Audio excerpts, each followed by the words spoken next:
हम्म। Alright. Last session में एक चीज मैंने आपको ठीक से समझाया नहीं था, वो चीज हम एक बार फिर से कवर करते हैं अच्छे से। तो इससे ये फायदा हो जाएगा कि अ, हम अभी जो स्टार्ट करने वाले हैं, स्टार्टिंग विद दी हेहन्स प्रिंसिपल, उसको अच्छे से हम समझ पाएंगे। तो मैं स्क्रीन शेयर करता हूँ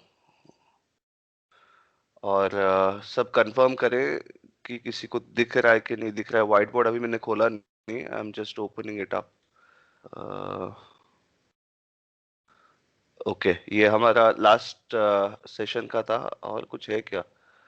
नहीं, लास्ट वही था। ठीक है। तो इसमें हमने कवर कर लिया था nature of light, waves and oscillations, effects of material media, मतलब म्यू, जिसको एन भी आप लोगों के टेक्स्ट बुक में शायद जो रिफ्रैक्टिव इंडेक्स होता है किसी भी मीडियम, मटेरियल मीडियम का, उसका जो होता है वो डिनोट किया जाता है एन से, भी डिनोट किया जाता है। Basically it's mu. एडवांस्ड जो साइंटिफिक लिटरेचर है उसमें ऑप्टिक्स में हमेशा म्यू ही आपको देखने को मिलेगा। तो हम म्यू को मान के चलेंगे कि रिफ्रैक्टिव इंडेक्स है। ठीक है। और उसका डेफिनेशन मैंने बताया था। म्यू का मतलब क्या? Mu is basically c, which is the speed of light in vacuum, which is actually the absolute speed of light, divided the apparent speed of light in any material medium, जिसको हम v से denote करते हैं। ठीक है। तो उसके बाद हमारा अब आज तीन टॉपिक है वैसे। बहुत सबसे ज्यादा टाइम हमको हेहन्स प्रिंसिपल में लगेगा। उसके बाद मिराज, फिर आएंगे हम इमेजेस पे। इमेजेस की बस बेसिक डेफिनेशन और थोड़ा बहुत हम डिस्कस करने करेंगे इमेजेस का। बट हेहन्स प्रिंसिपल में जानने से पहले बेसिकली ये देखा जाए तो हेहन्स प्रिंसिपल होता क्या है? कि हेहन्स प्रिंसिपल होता है कि it's basically a way of light explaining the behaviour of light और the nature of light using wave method. Wave method में जो वेव का प्रॉपर्टी, लाइट का जो वेव प्रॉपर्टी है जो हमने डिस्कस किया था, उसके हिसाब से उन्होंने एक प्रिंसिपल उन्होंने प्रपोज किया था, जिस प्रिंसिपल से लगभग हम we can understand almost everything about light, apart from a few things which can only be understood by particle method. जैसे कि फोटो इलेक्ट्रिक इफेक्ट मैंने बताया था, उसमें आप वेव नेचर से समझ नहीं सकते हैं particle, sorry, photo electric effect को, उसको आपको लाइट का पार्टिकल नेचर से ही आपको समझ में आएगा, जिसको क्वांटम मैकेनिक्स भी हम लोग कह सकते हैं। तो हम एक बार फिर से वेव और ऑसिलेशंस में जाएंगे हल्का सा, वहां से हम आएंगे हेहन्स प्रिंसिपल पे। तो सबको दिख रहा है व्हाइट बोर्ड? कंफर्म करो। Harsh, Swati, Pooja, yes white sir, board? दिख रहा है। Correct. Yes sir. Okay, good. जी सर। Okay, great. तो अब हम यहाँ से आएंगे कि हमने ये डिस्कस किया था कि वेव क्या। मैंने एक चीज शायद आपको इनकरेक्ट बताया था, इनकम्प्लीट बताया था। एक तो होता है वेव और एक होता है ऑसिलेशन और होता है एक वाइब्रेशन। मैंने आपको बाद में मैंने रियलाइज किया कि शायद मुझे इस चीज को करेक्ट कर देना चाहिए। इन तीनों में मैंने आपको फर्क समझाया था। तो एक बार फिर से समझ जाते हैं क्या है वेव और ऑसिलेशंस। बेसिकली क्या होते हैं कि कोई भी सिस्टम है, कोई भी किसी भी चीज को आप एक सिस्टम मान लो, उसके अंदर किसी भी एक आइसोलेटेड पॉइंट है, सिंगल एक ही पॉइंट को अगर हम देखते हैं और वहां पे एक पीरियोडिक जो है fluctuation in the energy level of that particular point. ठीक है। if there is a periodic fluctuation in the energy level of, of one isolated point inside a system, then we say that there is oscillation. हालांकि हम usually wave, जहां पे wave भी होता है वहां मल्टीपल पॉइंट्स पे भी कभी ऑसिलेशंस होते हैं, तो उसको भी हम ऑसिलेशन ही कह डालते हैं। मतलब उसका by not by definition but by convention हम बोल ही देते हैं। और फॉर एग्जांपल ये ऑसिलेशन कैसे होता है? पेंडुलम होता है आपका। पेंडुलम जैसे, ऐसे सिंपल पेंडुलम को ले लो। एक टाइट रोप है या धागा है, या एक मास, पॉइंट मास है, बॉब जिसको बोलते हैं। ये ऐसे ऑसिलेट, ये ऐसे क्या करता है? ये ऑसिलेट करता है करके हम इसको बोल देते हैं। हालांकि ये, अगर इसको हम एक पॉइंट मानेंगे, एक ही पॉइंट नहीं, बट इसकी जगह फिजिकल पेंडुलम अगर हम ले आते हैं, ठीक है, एक फिजिकल पेंडुलम में क्या होता है? ये जो मासलेस रोप होता है बिल्कुल टाइट रहता है, मासलेस रोप की जगह हम एक मास वाला एक रॉड ले आते हैं और उसके नीचे जो है हमने एक बड़ा सा मास, एक पॉइंट मास नहीं होता, ये एक्सटेंडेड मास होता है। ये होता है मान के चलो M2, और ये रॉड जो होता है इसका मास हो गया M1। तो टोटल जो सिस्टम का मास कितना हुआ, M1 प्लस M2। और ये जो है ये जब फ्लक्चुएट करता है ना, यहाँ से लेके यहाँ तक ऐसे ऐसे फ्लक्चुएट करता है, या उसके मतलब हर इसमें बहुत सारे पॉइंट आ जाते हैं, फिर भी टेक्निकली स्पीकिंग इसको हम वेव बोलना, हमें इसको वेव बोलना चाहिए, बट हम इसको ऑसिलेशन ही बोलते हैं। क्योंकि देखो ये क्या क्या प्रोपेगेट नहीं होता, ये सिस्टम के अंदर रहता है, ये सिस्टम के सिर्फ लिमिटेड रहता है, ज्यादा प्रोपेगेट नहीं होता। टेक्निकली स्पीकिंग हम इसको जब ऑसिलेशन बोलते हैं तो तुम इसको कंफ्यूज मत करना कि डेफिनेशन जो ऑसिलेशन का सिंगल पॉइंट है, यहाँ तो बहुत सारे पॉइंट है, इसको हम ऑसिलेशन क्यों बोलेंगे, बोल देते हैं, लैंग्वेज इंग्लिश वर्ड्स है, वो साइंस नहीं है, तो इसीलिए हम उसको ऑसिलेशन बोल देते हैं। और इलेक्ट्रिकल सर्किट भी होता है, इलेक्ट्रिकल सर्किट फॉर एग्जांपल एक कैपेसिटर होता है हमारा और एक इंडक्टर होता है, ठीक है, आगे जाके समझेंगे क्या होता है ये हायर क्लासेस में। बैटरी लगा दिया किसी पर्टिकुलर वोल्टेज, कैपेसिटर हो गया, इंडक्टर हो गया। इसमें भी क्या होता है ना, अगर हमने इसको पूरा चार्ज कर दिया, पूरा मतलब कैपेसिटर फुल चार्ज हो गया, इंडक्टर भी फुल चार्ज हो गया, उसके बाद हमने बैटरी को यहाँ से काट दिया और दोनों को ऐसे जोड़ दिया, ठीक है। अब क्या होगा, करंट फ्लो करेगा इसमें, करंट क्या होगा, कैपेसिटर से चार्ज इंडक्टर के थ्रू इधर आएगा, फिर वापस जाएगा, फिर इधर आएगा, फिर वापस जाएगा। This is what you call is an electrical और इलेक्ट्रोमैग्नेटिक ऑसिलेशन, ठीक है। नॉट हाँ, क्योंकि कैपेसिटर में क्या होता है, चार्ज होता है, वो इलेक्ट्रिक चार्ज होता है, और जो इंडक्टर होता है उसमें मैग्नेटिक फील्ड इंड्यूस होता है, तो ईएम ऑसिलेशन, इलेक्ट्रोमैग्नेटिक ऑसिलेशन बोलते हैं हम इसको। अब अब यहाँ पे बहुत सारे पॉइंट है ना, एक सर्किट में बहुत सारे पॉइंट होते हैं, और उन सारे पॉइंट्स के इंडिविजुअल ऑसिलेशंस को कंसिडर करेंगे तो टेक्निकली हम इसको वेव बोलना चाहिए हमको, नहीं, बट सॉरी, एक्सक्यूज मी, तो इसको हम क्या बोलते हैं, एक वेव ही बोलते हैं, सॉरी, इसको हम electrical EM oscillation, electromagnetic oscillation ही बोलते हैं, हम इसको वेव नहीं बोलते। टेक्निकली ये एक वेव ही है, but still we call it oscillation, से कन्वेंशन के हिसाब से चल रहा है। बट टेक्निकली जो मैंने आपको डेफिनेशंस बताए थे, जो इंट्यूटिव डेफिनेशन वही है कि एक पॉइंट पे होगा सिस्टम के तो वो ऑसिलेशन कहलाएगा। ऐसे सारे ऑसिलेशंस को अगर कंसिडर करेंगे हर एक पॉइंट पे जो कनेक्टेड पॉइंट्स है, उसको हम वेव बोलेंगे। अब इसके बाद हम आते हैं एनर्जी। मैं बार बार बोल रहा हूँ कि वेव क्या होता है, वेव और ऑसिलेशंस पे क्या होता है, बेसिकली एनर्जी लेवल में फ्लक्चुएशन होता है, ये मैंने बता रखा है। बट अगेन वेव जो होता है, वेव में दो चीजें होती है, आप एक चीज को या फिर ऑसिलेशंस को ही देख लो, मान के चलो ये मीन पोजीशन है, ये जीरो है, ठीक है, एक पार्टिकल है एक मीडियम में, एक पर्टिकुलर पार्टिकल को आप देखो, ये पार्टिकल नॉर्मली यही ऐसा ही रहता है, ये कहीं मतलब इसका ये नेचुरल पोजीशन है, ठीक है, इसको हम जीरो देंगे। अब अगर यहाँ पे ऑसिलेशन होगा, एनर्जी लेवल में फ्लक्चुएशन होगा, तो ये ऊपर भी जाएगा और नीचे भी जाएगा, ऐसे ऐसे करेगा ऑसिलेट, ऊपर नीचे ऊपर नीचे ऊपर नीचे ऊपर नीचे होता रहेगा। मैंने यहाँ पे लूप बना दिया, बट एक्चुअली ये क्या होता है, एक ही लाइन में रहता है, अगर ठीक है, एक ही लाइन में वो फ्लक्चुएट होता है। यहाँ पे मेन पोजीशन है, ये ऊपर गया, वहां मैक्सिमम पोजीशन पे पहुंचा है, फिर वहां से वापस आया अपने मेन पोजीशन पे, फिर नीचे जाएगा, फिर एक मैक्सिमम, फिर वहां से फिर ऊपर आएगा, फिर जीरो पे पहुंचेगा। इससे क्या होगा, उसका एक साइकिल कंप्लीट हुआ। इसको अगर हम टाइम पे देखेंगे, प्लॉट करेंगे, मतलब यहाँ पे मैं अगर टाइम के हिसाब से चलूंगा, टाइमर ऑन कर दिया, टाइमर जीरो पे स्टार्ट कर रहा हूँ, उसी टाइम ये कहाँ क्या करता है, अपने जो है मीन पोजीशन से यहाँ पे हमने क्या किया, उसका डिस्प्लेसमेंट दिखाया, ठीक है, डिस्प्लेसमेंट दिखाया, डिस्प्लेसमेंट दिखाया, और यहाँ टाइम, ठीक है। इसी जो एक लाइन में ये ऊपर नीचे हो रहा है ना, इसको अगर मैं टाइम पे दिखाऊं, क्योंकि ये अगर ऊपर नीचे हो रहा है तो उसका डिस्प्लेसमेंट जो बेसिकली हम देखते हैं वो तो एक ही वर्टिकल लाइन पे हो रहा है, या फिर जो भी लाइन है उसी में हो रहा है, बट टाइम तो बढ़ता ही रहा है ना, टाइम तो कभी आप एक जगह पे रुकेगा नहीं, टाइम तो जैसे ही ऊपर जाना स्टार्ट करेगा, मैंने टाइमर ऑन कर दिया तो टाइमर तो अपना चलेगा ही एक डायरेक्शन में। तो उसको हम अगर प्लॉट करेंगे कि एट एनी पर्टिकुलर टाइम उसका क्या डिस्प्लेसमेंट है, तो हम ऐसे देखेंगे कि ये जा रहा है ऐसे ऊपर, जो मैक्सिमम पहुंचा, फिर वापस आया, फिर नीचे गया, फिर एक मैक्सिमम नीचे का एक मैक्सिमम डिस्टेंस पे पहुंचा, फिर वापस अपने जीरो पोजीशन पे आ गया, ठीक है। तो यहाँ पे हम एक चीज नोटिस करेंगे, ये जो मैक्सिमम पोजीशन है और ये जो मिनिमम पोजीशन है, इसको हम एम्प इसको हम क्या बोलेंगे, एम्पलीट्यूड।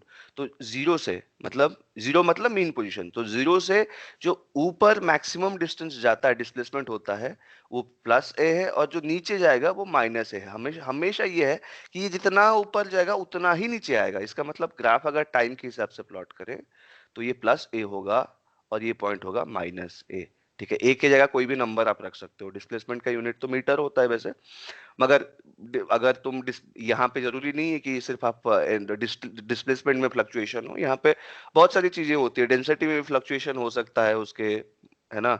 एनर्जी को भी दिखा सकते हो फ्लक्चुएशन में, मगर एनर्जी तो नेगेटिव होता है नहीं।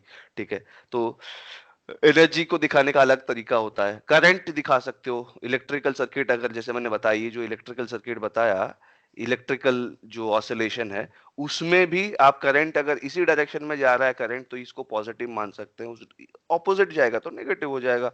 ठीक है, ऐसे हम दिखा सकते हैं। बेसिकली एक जनरल नेचर ऑफ वेव होता है। ठीक है, ये अब इसको हम एम्पलीट्यूड बोलते हैं। क्या होता है, ये maximum distance from the mean position. ठीक है, इसको हम क्या बोलेंगे, एम्पलीट्यूड क्या होता है, maximum distance from the mean position of a particle executing oscillation.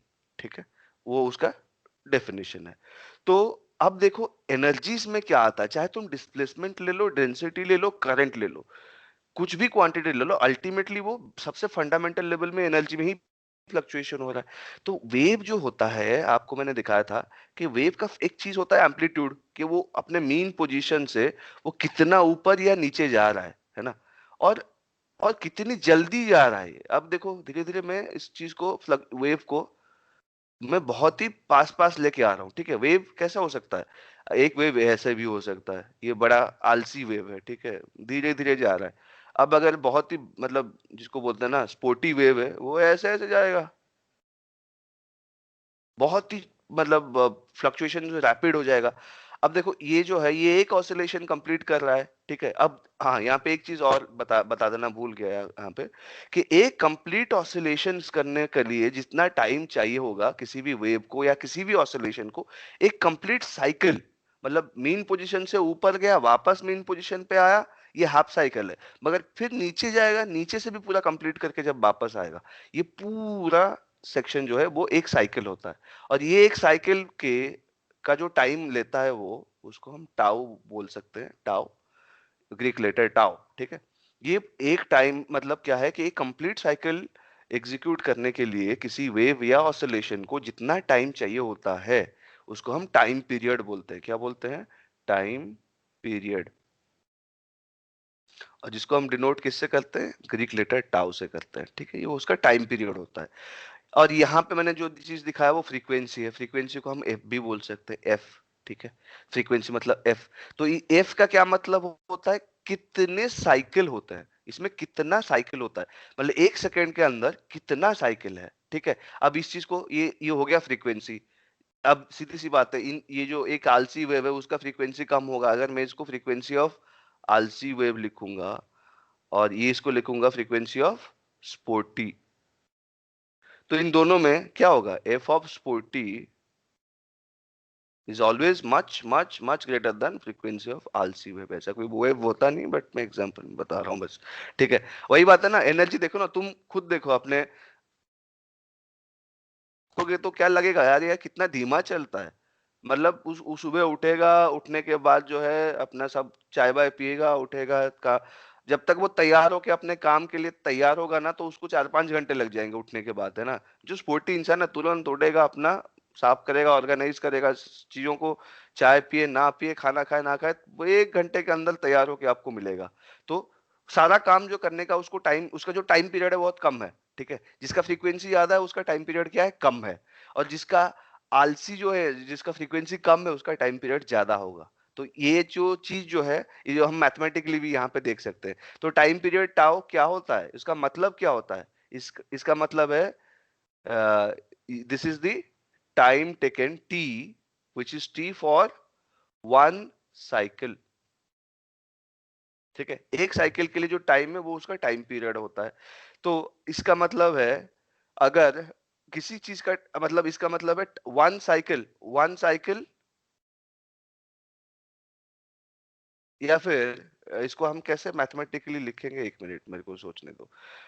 By definition frequency जो है, frequency is one by time period, हम इसको बोल सकते हैं। इसको क्यों ऐसे बोलते हैं, इसके पीछे कारण ये है कि नंबर ऑफ, फ्रीक्वेंसी होता क्या है basically, frequency is number of cycles per second.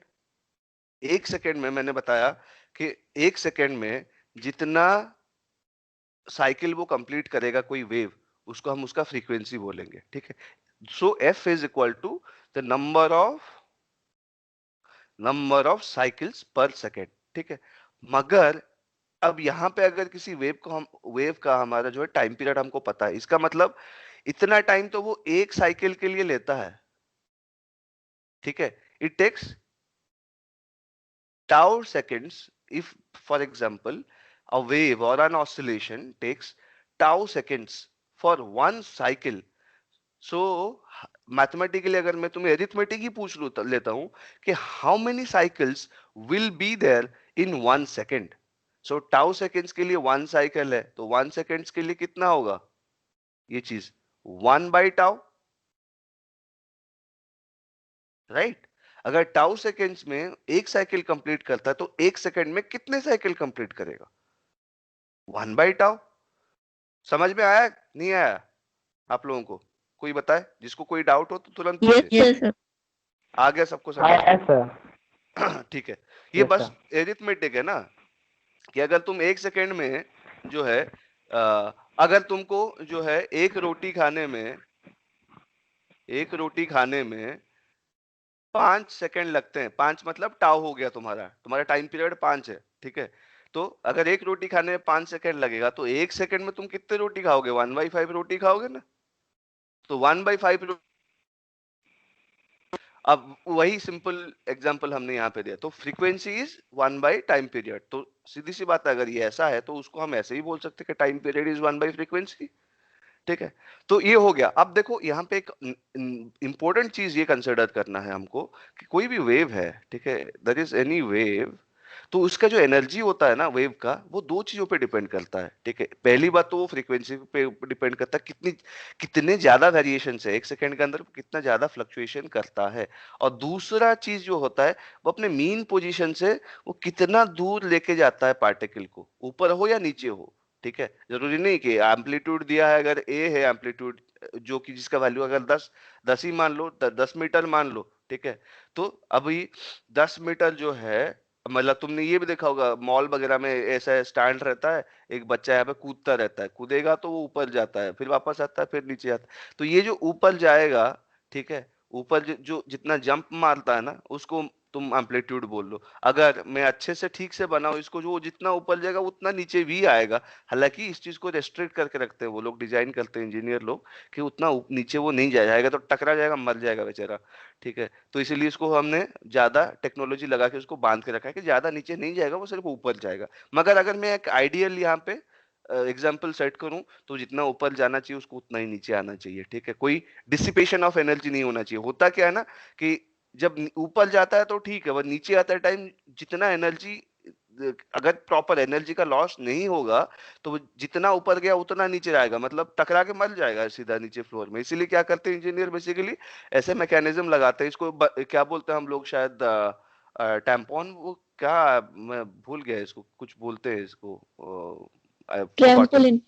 Trampoline, yes, trampoline बोलते हैं इसको।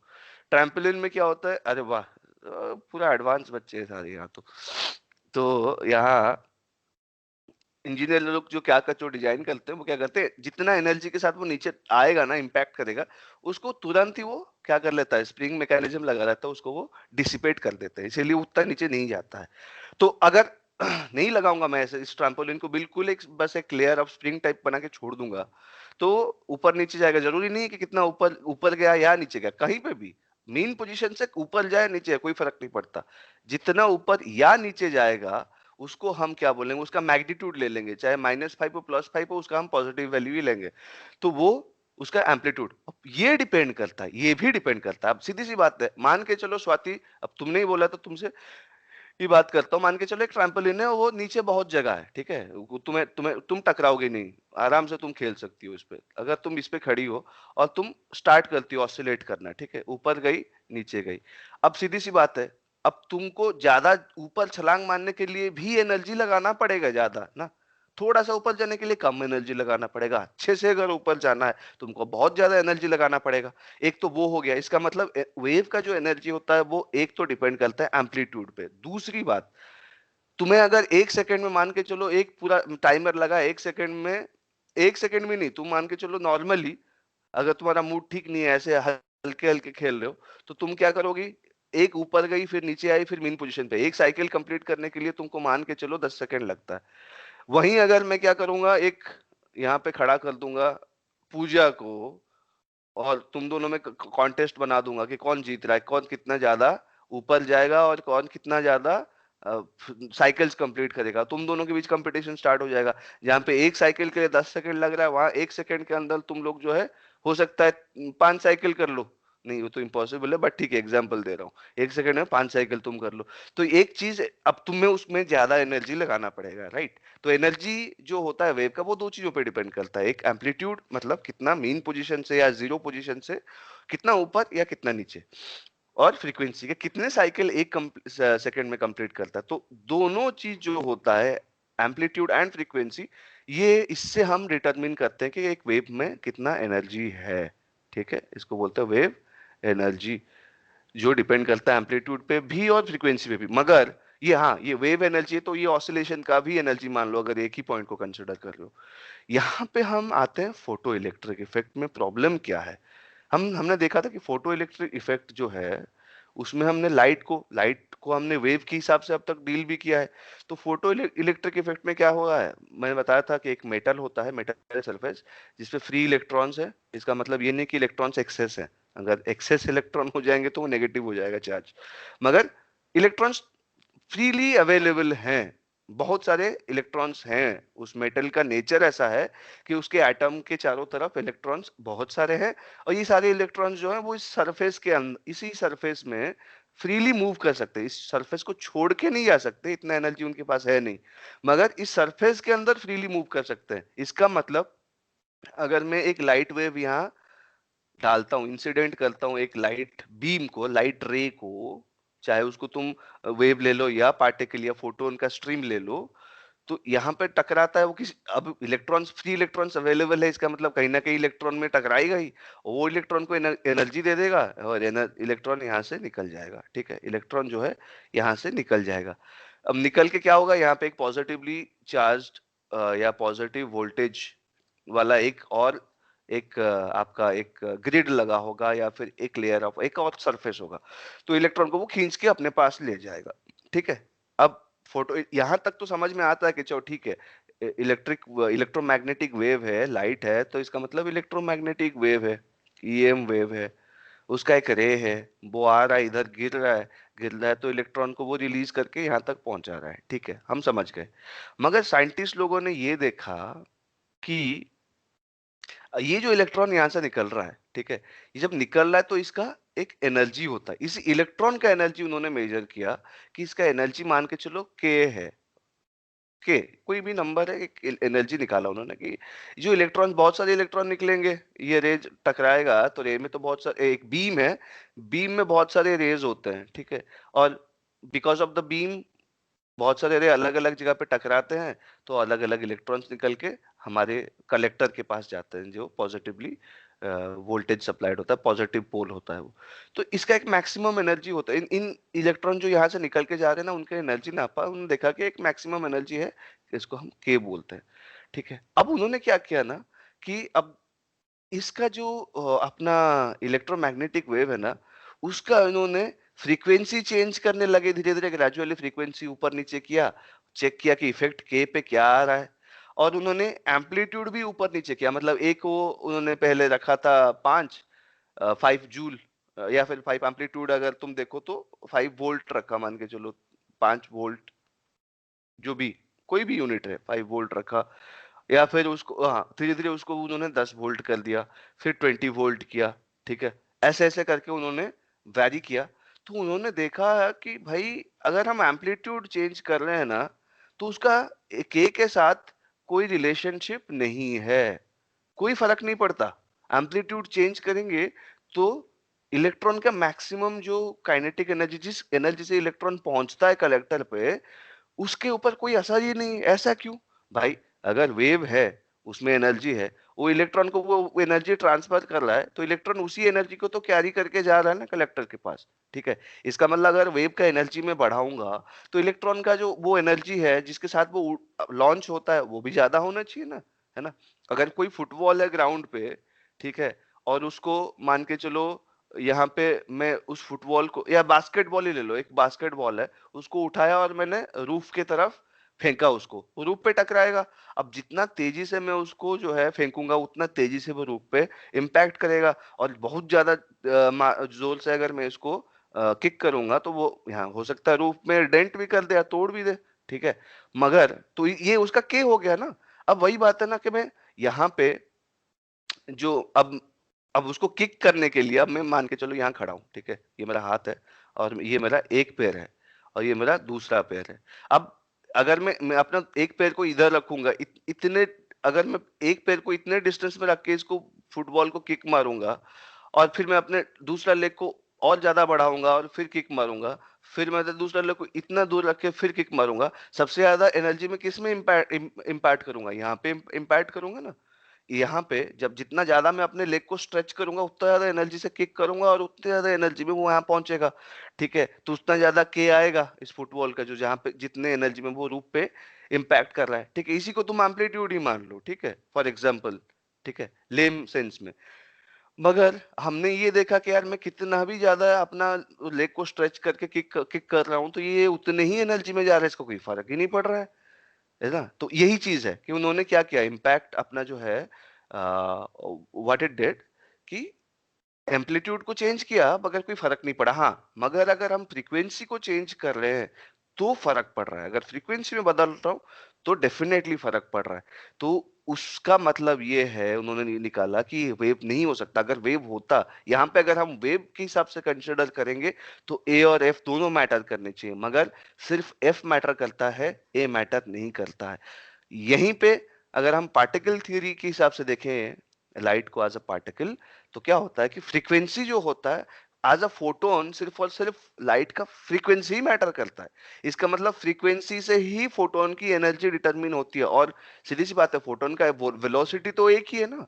फोटोन की कोई और दूसरी वेलोसिटी हो ही नहीं सकती। जैसे बोला बोला था कि लाइट जब तक है, उसका एक ही फिक्स्ड स्पीड है, उसको हम सी बोलते हैं, जो 3 लाख किलोमीटर पर सेकेंड होता है। और फ्रीक्वेंसी हम उसकी चेंज कर सकते हैं। तो फ्रीक्वेंसी जो है फोटोन की, वो जैसे जैसे फ्रीक्वेंसी बढ़ाएंगे, तो उसका एनर्जी बढ़ेगा, तो वो इलेक्ट्रॉन को धकेलेगा, और उतनी ज्यादा एनर्जी से इलेक्ट्रॉन जाके टकराएगा कलेक्टर पे, और उतना ही ज्यादा उसका काइनेटिक एनर्जी होगा। तो यहाँ पे समझ में आ गया जो है हम फिजिसिस्ट लोगों को, कि भाई हम फोटो इलेक्ट्रिक इफेक्ट को एज वेव नहीं समझ सकते। वैसे तो उसकी टोटल एनालिसिस देखोगे, तो थोड़ा मैथमेटिकल जाओगे तो और मजा आएगा, बट अभी तुम्हारे लेवल के बाहर होगा। तो बट यही बेसिक रीजन आप लोग समझ लो, कि because of this reason we can not treat light as an electromagnetic wave when we are dealing with photoelectric effect, for which Einstein got Nobel Prize because of photoelectric effect. But then, by proposing a reasonable explanation for the photoelectric effect, Einstein got the Nobel Prize, and thus he introduced the particle concept of light, which is again a part of quantum mechanics. But later on, Einstein himself started refuting the validity of quantum mechanics. पहले तो उन्होंने बिल्कुल अरविंद केजरीवाल की तरह पहले किसान के जो अमेंडमेंट के 3 लॉ आ गए, उनको पहले लागू करवा दिया दिल्ली में, फिर जाके बोलता है हम किसानों के आंदोलन का समर्थन करते हैं। क्या मतलब है यार? अब वही चीज यहाँ पे भी है, कि आइंस्टाइन ने खुद फोटो इलेक्ट्रिक इफेक्ट सजेस्ट किया, उसकी वजह से नोबेल प्राइज मिल गया। अब फोटो इलेक्ट्रिक इफेक्ट उन्होंने प्रूव कर दिया कि लाइट पार्टिकल है, फोटोन है, नॉट इलेक्ट्रोमैग्नेटिक वेव। अब जैसे फोटोन के ऊपर काम होने लगा, लोगों को क्वांटम मैकेनिक्स के अजीबो गरीब जो है चीजें समझ में आई, तब आइंस्टाइन ने बोला कि spooky action action at a distance करके उन्होंने रिफ्यूट करना स्टार्ट कर दिया कि God does not play dice. ठीक है, अब ये क्या मतलब हुआ यार? खैर खैर, बड़े लोग बड़ी बड़ी बातें, हम लोग तो बस उन्हीं को फॉलो कर रहे हैं। तो यहाँ समझ में आ गया। अब मैंने तुमको एग्जांपल दे दिया यहाँ पे कि हाँ, यहाँ मैंने क्या बताया आप लोगों को कि जैसे कैश है, मनी है, उसका दो फॉर्म है, कैश और कैशलेस। ठीक है, किस किस जगह कैश होता है लेते हैं, कोई कोई कैशलेस लेता है, कोई कोई कैश और कैशलेस दोनों लेता है। ये वैसे मैंने बताया कि जो वेव थ्योरी है, वेव थ्योरी रिफ्लेक्शन रिफ्रैक्शंस वगैरह आप देखेंगे तो उसमें वेव नेचर आपको प्रिडोमिनेटली लगेगा, वहां पे आप पार्टिकल्स समझ नहीं सकते पहली बात तो। और फोटो इलेक्ट्रिक इफेक्ट या फिर उसके जैसे कोई इंसिडेंट्स होंगे, फिनोमेना होगा, फिनोमेना होंगे, तो वहां पे आपको पार्टिकल नेचर ही समझना पड़ेगा। ठीक है, उसको आप जो है वेव नेचर से नहीं समझ सकते। मगर इंटरफेरेंस या फिर डिफ्रैक्शन हो गया, ठीक है, जैसे कि मैं इसको अच्छे से कर रहा हूँ, डिफ्रैक्शन हो गया, इंटरफेरेंस हो गया, इनको आप दोनों से समझ सकते हैं, वेवर पार्टिकल दोनों से। Interference for example Young's double slit experiment करके एक चीज आएगा आपका।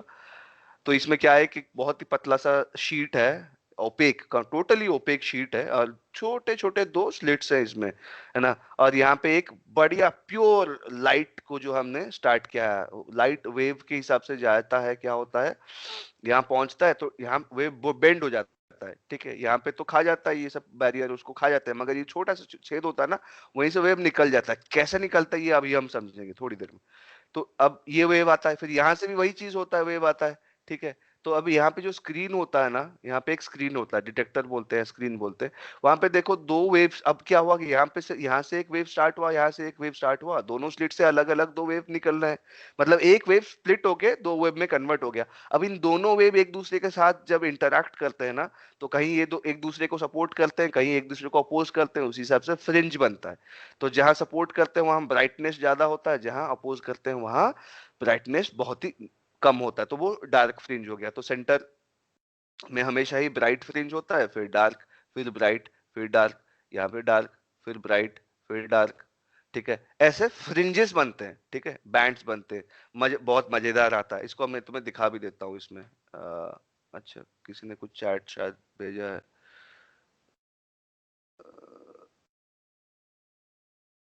नहीं, अच्छा मैं इस चीज को दिखा देता हूँ आपको कि दिख रहा है ना, ब्राउजर दिख रहा है सबको, कोई बोलो, कंफर्म कर दो।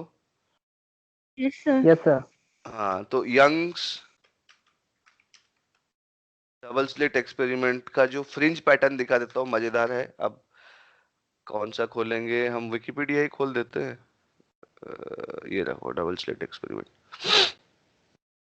ठीक है, तो यहाँ पे ये देखो फ्रिंज पैटर्न ऐसे ऐसे बनता है। इसको मैग्नीफाई करता हूँ, तो देखो एक लाइट सोर्स पीछे से आएगा जो दिखाया नहीं है।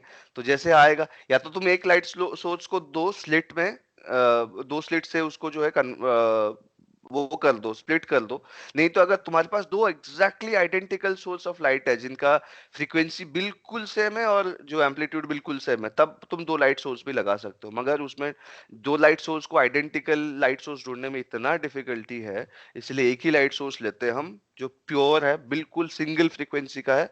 तो उसको फिर क्या करते हैं, दो स्लिट लगा के उसको हम स्प्लिट करके फिर ये पैटर्न जो ऑब्टेन करते हैं। ठीक है, तो ये फ्रिंज पैटर्न आता है, इसको हम वेव से भी समझ सकते हैं। और इस चीज को जैसे मैंने बताया कि हम पार्टिकल से भी समझ सकते हैं। कैसे कि अगर एक पार्टिकल, अगर हम मान के चलो फोटोन है, ये एक गन है जो एक पर्टिकुलर फ्रीक्वेंसी में बहुत सारे फोटोन्स फेंकता रहता है आगे जाके। तो ये जो फोटोन फेंकता है, ये फोटोन कभी इधर से जा सकता है, या तो कभी इधर से जा सकता है। तो इधर से जाके यहाँ टकराएगा, इधर से जाके इधर टकराएगा। तो इस चीज को हम कैसे समझें कि अब वही बात है ना, एक अब स्प्लिट दो है यहाँ पे, सॉरी, दो स्प्लिट के एक स्प्लिट कर दिया। मान के चलो दो गेट है, ठीक है, यहाँ पे दो गेट है, यहाँ पे स्क्रीन है, और यहाँ पे सोर्स है। तो फोटोन फेंक रहे हैं, अगर इधर से जाएगा तो इधर टकराएगा, इधर से जाएगा तो इधर टकराएगा। तो बीच में तो डार्क ही आना चाहिए, मैंने बोला बीच में हमेशा ब्राइट आता है, ऐसा क्यों है यार। तो कैसे समझेंगे पार्टिकल नेचर के हिसाब से हम इसको डबल स्लिट एक्सपेरिमेंट को, वो इसीलिए कि अगर क्वांटम मैकेनिक्स के रूल अप्लाई करोगे तब जाके आपको समझ में आएगा कि यहाँ पे जो है, जब बहुत सारे फोटॉन्स क्वांटम मैकेनिक्स के रूल के साथ हम अप्लाई करेंगे, when the number of photons increases, तो ये यहाँ पे प्रोबेबिलिटी जो है यहाँ फोटॉन्स का आने का सबसे ज्यादा होता है, फिर वो प्रोबेबिलिटी वेव में कन्वर्ट हो जाता है। मतलब पार्ट जिस चीज को हम एक इलेक्ट्रोमैग्नेटिक वेव बोलते हैं ना, लाइट को, ठीक है, इस चीज को याद रखो, है ना।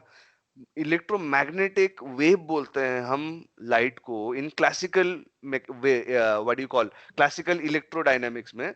उसको हम जब जैसे वो पार्टिकल थ्योरी में चला जाता है ना, उसको हम क्या बोलते हैं, प्रोबेबिलिटी वेव। ठीक है, उसके बारे में कभी दूसरे टॉपिक में बात करेंगे, that is a very different topic. तो वो पार्टिकल हो गया। अब यहाँ पे तुमको आज सच समझ में तो नहीं आएगा कि यहाँ पे पार्टिकल नेचर से समझ में नहीं आ रहा है, यहाँ पे जो है वेव नेचर से तो आराम से समझ में आ रहा है, मगर पार्टिकल नेचर में तो नहीं समझ में आ रहा है करके आप बोलोगे। मगर ये चीज पार्टिकल नेचर से तुम समझ सकते हो तब, जब यहाँ पे इसको फोटोन को तुम बोलते हो कि ये फोटोन है, वो एक लाइन में गया और यहाँ पहुंचेगा। ये कैसे, ये नॉर्मल पार्टिकल होता, क्लासिकल पार्टिकल होता तो ऐसा होता, ठीक है। मगर फिर भी एक फोटोन के हिसाब से देखा जाए तब भी ये जो है फ्रिंज बनाता है, जो जैसे वेब बनाते हैं वैसे ये भी फ्रिंज बना रहा है। तो इसके पीछे रीजन ये है कि ये जो फोटोन है, ये या बहुत सारे फोटोन्स हैं, ये क्लासिकल पार्टिकल, ये क्या है, क्वांटम पार्टिकल।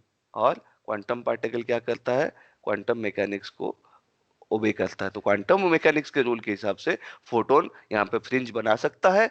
ना तो सिर्फ फ्रिंज बना सकता है, एग्जैक्टली यही फ्रिंज बना सकता है when we apply the rules of quantum mechanics. तो उसको फिर हम वेव और पार्टिकल दोनों के हिसाब से समझ सकते हैं। ठीक है, तो एक तो अब यहाँ समझ में आ गया कि कुछ इंसिडेंट्स ऐसे हैं, लाइट के फिनोमेना कुछ ऐसे हैं जहाँ पे वेव चलता है, कहाँ पे पार्टिकल चलता है, कहाँ वेव और पार्टिकल दोनों चलते हैं। ठीक है, नाउ अब यहाँ पे हम वेव पे आ जाएंगे। ठीक है, वेव यहां से हमारा हेहन्स थ्योरी स्टार्ट होता है। ठीक है, तो वेव के हिसाब से क्या बताया था मैंने कि कुछ चीजें ऐसी होती हैं जहां हम वेव के अलावा और कोई रीजन दे ही नहीं सकते। उनमें से एक है रिफ्लेक्शन, एक होता है रिफ्रैक्शन। ठीक है, तो अब हेहन्स प्रिंसिपल स्टार्ट करने से पहले आप लोगों को मैं एक मैं कुछ बताने वाला था, शायद मैं भूल गया। फोटॉन्स, क्वांटम मैकेनिक्स, हाँ एक चीज ये बताना भूल गया था कि ये जो अब ये जो है डबल स्लिट एक्सपेरिमेंट में जो फोटॉन्स को क्लासिकल पार्टिकल से क्वांटम पार्टिकल बनाने का जो मैथमेटिकल काम था, वो बेसिकली क्या है, वो है वेव इक्वेशन। वो एक इक्वेशन है जिसको बोलते हैं हम वेव इक्वेशन। वो बेसिकली क्या करता है, किसी भी क्लासिकल पार्टिकल को क्वांटम पार्टिकल में कन्वर्ट कर देता है। ठीक है, वो एक साइड में उसको तुम उसके क्लासिकल नेचर रखो तो वो तुम्हें आउटपुट में दे देता है पार्ट उसका क्वांटम नेचर। तो वेव इक्वेशन जो होता है वो श्रोडिंजर ने लिखा था, श्रोडिंजर। ठीक है, नाम बहुत सुना होगा, चश्मे वाले इंसान है, उनका पतला सा मुंह है, ऐसे ऐसे बाल है और दो ऐसे ऐसे गोल गोल चश्मा पहन के वो रहते हैं। ठीक है, ठीक है, ये श्रोडिंजर थे, बहुत महान साइंटिस्ट थे। इन्होंने बेसिकली क्या किया, वेव और पार्टिकल डुअलिटी को इतना ब्यूटीफुली रखा ना। अभी लिखूंगा मैं वेव इक्वेशन तो शायद आपको समझ में नहीं आएगा, बट मैं दिखा देता हूं, आप देख लो एक बार वेव इक्वेशन कैसे दिखता है। उन्होंने बिल्कुल मतलब वेव और पार्ट कहा जाए तो जो क्वांटम मैकेनिक्स के रास्ते में जो जितने भी आड़े थे सबको उन्होंने सॉरी उन्होंने सॉल्व कर दिया था। तो बेसिकली वेव इक्वेशन जो है आपका अच्छा अच्छा, ये तो नॉर्मल वेव इक्वेशन है, श्रोडिंजर के श्रोडिंजर के इक्वेशन में जाता हूँ। तुम वेव इक्वेशन मत बोलना, श्रोडिंजर इक्वेशन ही बोलना, ये है उसका बेसिक फॉर्मूला, बहुत सिंपल सा है। बट उसको अगर हम अच्छे से उसको एक्सपैंड करेंगे तो वो ऐसे दिखेगा, ऐसे। ये श्रोडिंजर इक्वेशन का कहाँ, ये जो दिख रहा है आपको ऐसे दिखेगा फॉर्मूला जो है, this is the wave equation given by Schrödinger. बहुत ही महान साइंटिस्ट थे और he is basically my favourite scientist. क्योंकि उन्होंने जो अजीब और गरीब चीजों को अपना बता मतलब सॉल्व करके दे दिया, इस श्रोडिंजर। और इनके बायोग्राफी लिखने वालों ने बताया था कि he has been very much influenced by the Indian Hindu philosophies. तो इंडियन हिंदू फिलोसफी से उनको इंस्पिरेशन मिला था ये ग्राउंड ब्रेकिंग वेव इक्वेशन निकालने में। और वेव इक्वेशन एक फंडामेंटल इक्वेशन है, इसको कहीं से डिराइव नहीं कर सकते वो। इसका मतलब कितना बड़ा जीनियस, चला आइंस्टाइन के लेवल के जीनियस हैं जिन्होंने वेव इक्वेशन देके वेव पार्टिकल डुअलिटी को बिल्कुल मतलब समझा दिया कि अच्छे से। ठीक है, he's been inspired by basically वेदांतिक philosophy. तो समझो कि हमारे जो है पूर्वज थे, उन्होंने कैसी कैसी फिलोसफी निकाली कि आज हम हाँ, बाहर के साइंटिस्ट भी इस चीज को अप्रिशिएट कर रहे हैं। खैर, आप लोग मेरे साथ हो अभी? सब सुन रहे हैं? Yes sir. हर्ष कहाँ गए? यस सर, हम हैं यहीं। Right right. पूजा, बस थोड़ा सा यस सर।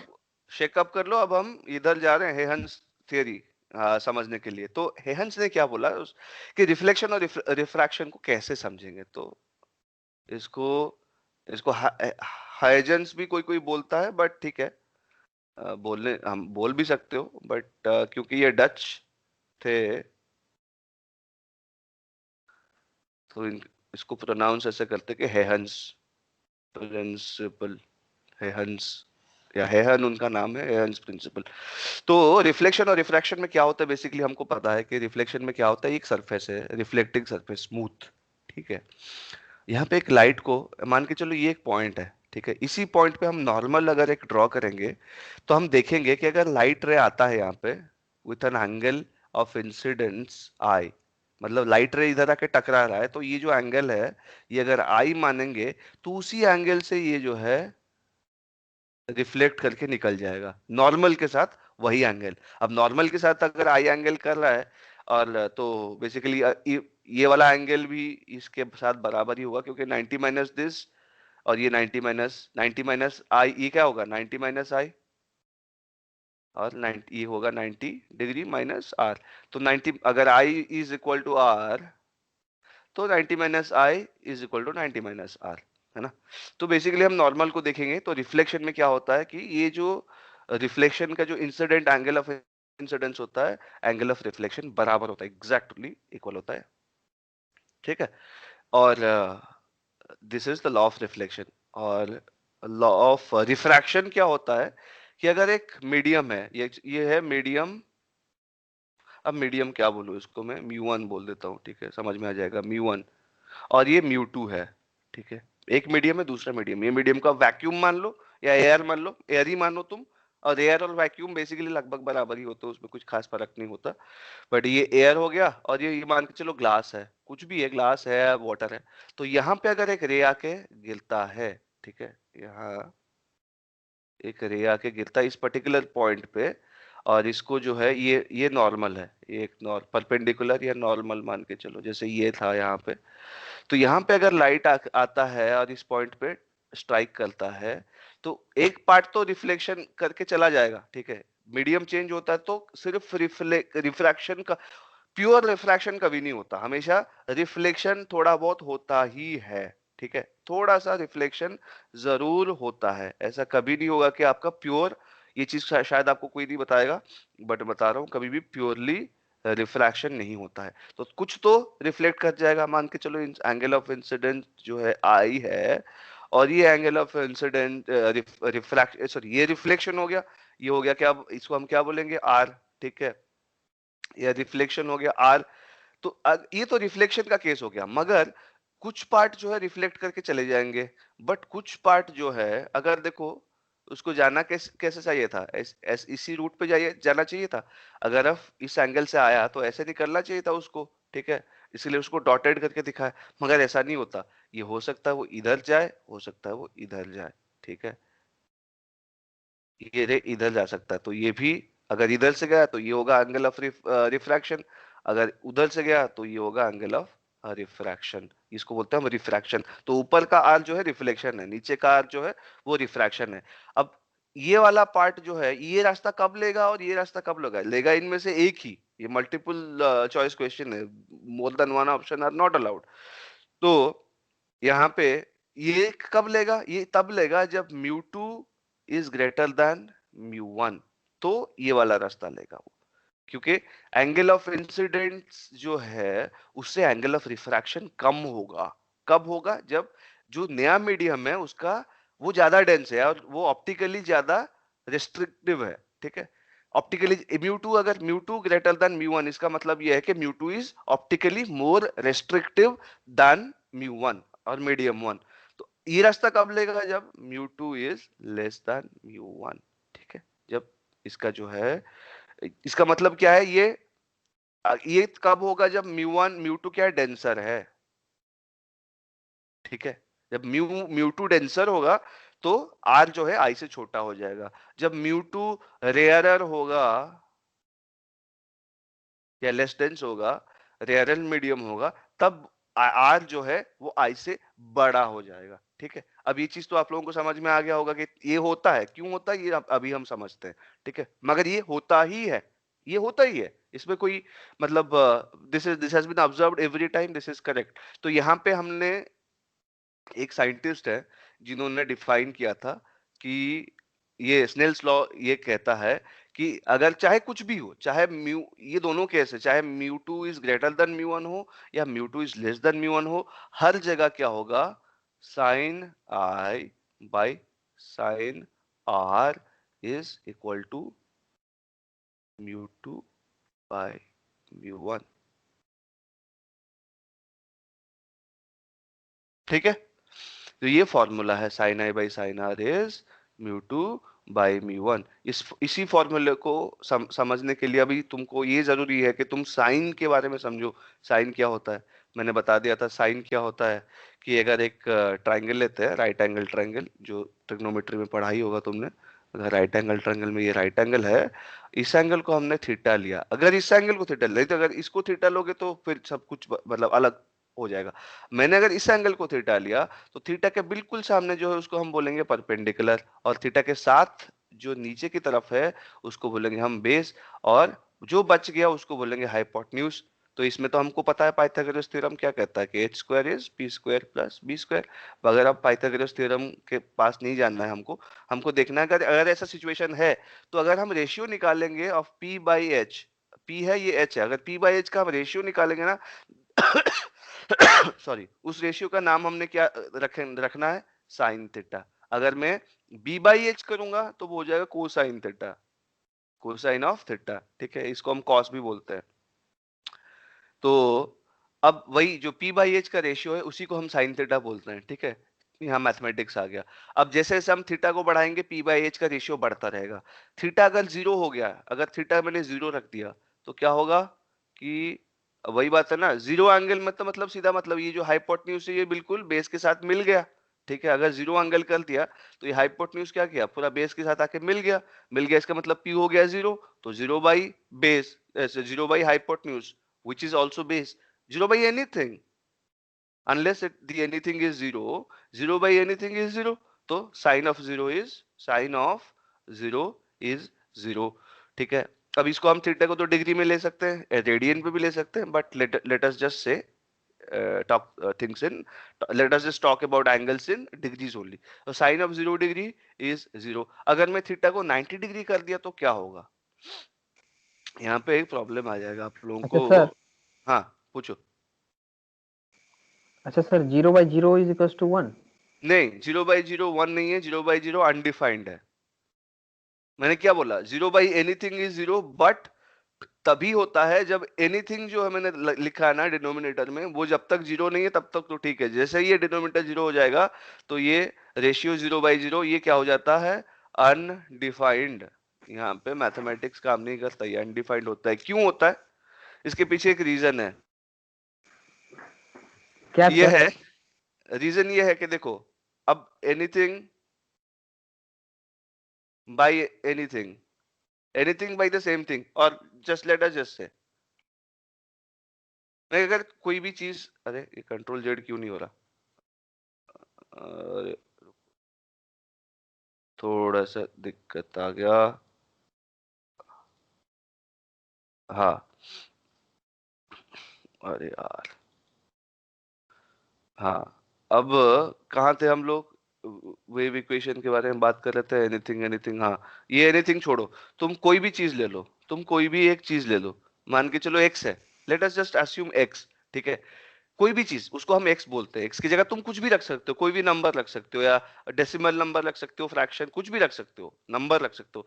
तो एक्स बाई एक्स कितना होता है, हमें पता है एक्स बाई एक्स क्या होता है, 1 होता है, हाँ के नहीं। Yes sir. ठीक है, और एक्स बाई एक्स 1 होता है, तो 0/x क्या होगा, हमेशा 0 होना चाहिए, यस सर। होना चाहिए कि नहीं होना चाहिए, है ना।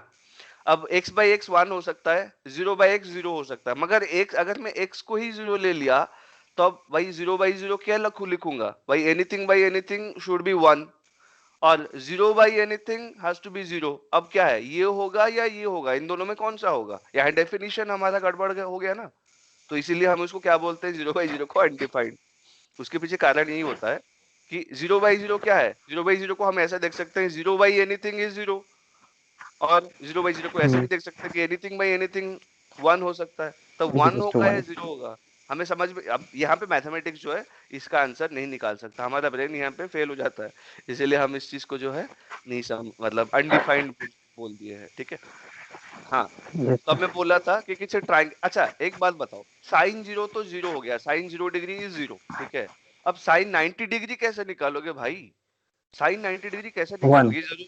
हाँ 1 तो कैसे भाई, ये बताओ, यहाँ पे मैंने बेस ले लिया, ठीक है, और ये हाइट है, ठीक है, ये हाइट है, ये एंगल 90 डिग्री है, तो ये जो एंगल है थीटा, इसको बढ़ा के अगर मैं 90 डिग्री कर दिया, तो ये दोनों, ये ट्राइंगल ही बन रहा है क्या, नहीं बन रहा है ना, ये नहीं। ट्राइंगल।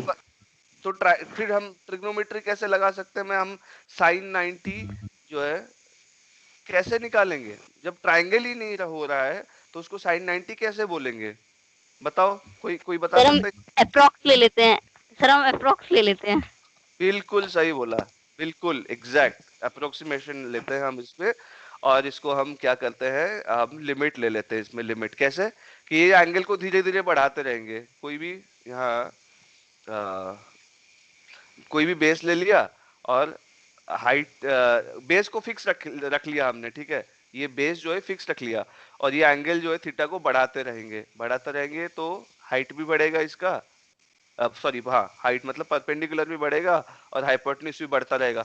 तो धीरे धीरे जब हम जाएंगे इसको क्लोज टू 90, 90 से थोड़ा सा भी कम हो गया ना, अगर 89.99999 डिग्री भी चल रहा है, तब भी दोनों पैरेलल नहीं बनेंगे, दोनों लाइन, तो कहीं ना कहीं ये जो है हाइपोटेन्यूज आके, चाहे बहुत दूर में मिले, हाइपोटेन्यूज मीट करेगा किसको, इंटरसेक्ट करेगा इसको अपना जो है परपेंडिकुलर को, ठीक है। बस जैसे 90 हो जाएगा तो वो नहीं करेगा, तो हम क्या करेंगे, इसी के हिसाब से देखेंगे।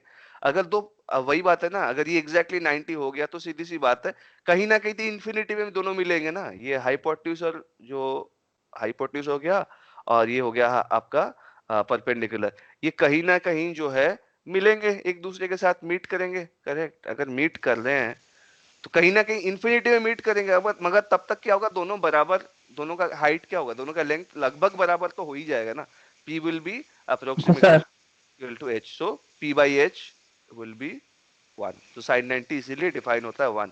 हाँ पूछो। सर इन्फिनिटी पे दो लाइन सच में मीट करता है क्या?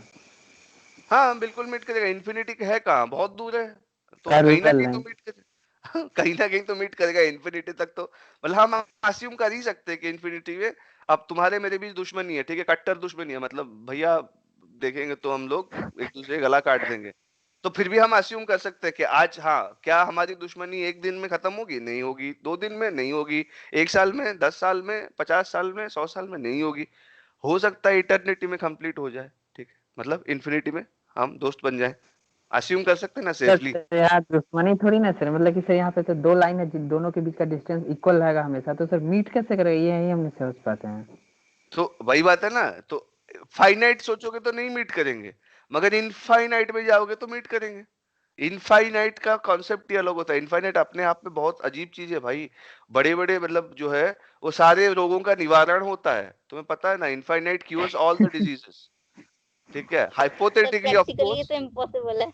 हाँ तो किसने बोला इनफाइनाइट जो है वो थियोरेटिकली तो पॉसिबल है ना तो इतना ही काफी है हमारे लिए, ठीक है। इन्फिनिटी एक्चुअली हम फिजिसिस्ट जो होते हैं या इंजीनियर होते हैं, वो इन्फिनिटी को थोड़ा सा अवॉइड करने की कोशिश करते हैं, ठीक है। अब एक तुम्हें इंटरेस्टिंग प्रॉब्लम बता देता हूँ, ये सब ट्राई करना, उसके बारे में जो है हम लोग बाद में डिस्कस करेंगे। एक देखो, अब अगर मैं एक छोटा सा बहुत बढ़िया एग्जांपल दे रहा हूँ तुमको, 1+2 कितना होता है, 3 होता 3। है, 3+3 6, ठीक है, उसके बाद 4 ऐड करूंगा 10 हो जाएगा, 10 के बाद 5 ऐड करूंगा 15, 6 मारूंगा 21, 21 7 28, ऐसे बढ़ता रह रहा है। इसका मतलब अगर मैं अप टू इंफिनिटी तक चला जाऊंगा, तो इसका मतलब ये क्या हो गया, sum of all natural numbers. Yes sir. कितना होगा इसका आंसर, कितना होना चाहिए, इन्फिनिटी होना चाहिए, क्या लग रहा यस सर। है? मगर इसका एक्चुअल आंसर है -1/12। सर ऐसे कैसे होगा? हाँ, यही तो मजा है यार। इसके बारे में हम एक सेशन ले लेंगे, बहुत मजेदार सेशन है। मैं इसको सॉल्व करके दिखा दूंगा तुमको, ठीक है? I will solve it yes sir. In front of you. ठीक है? ये किसी को पूछना है, बहुत कम लोग जानते हैं इसके बारे में, और ये वेरीफाई भी, फिजिकली वेरीफाई हो चुका है। It has been physically verified. ठीक है, ये फिजिकली वेरीफाई हो चुका है।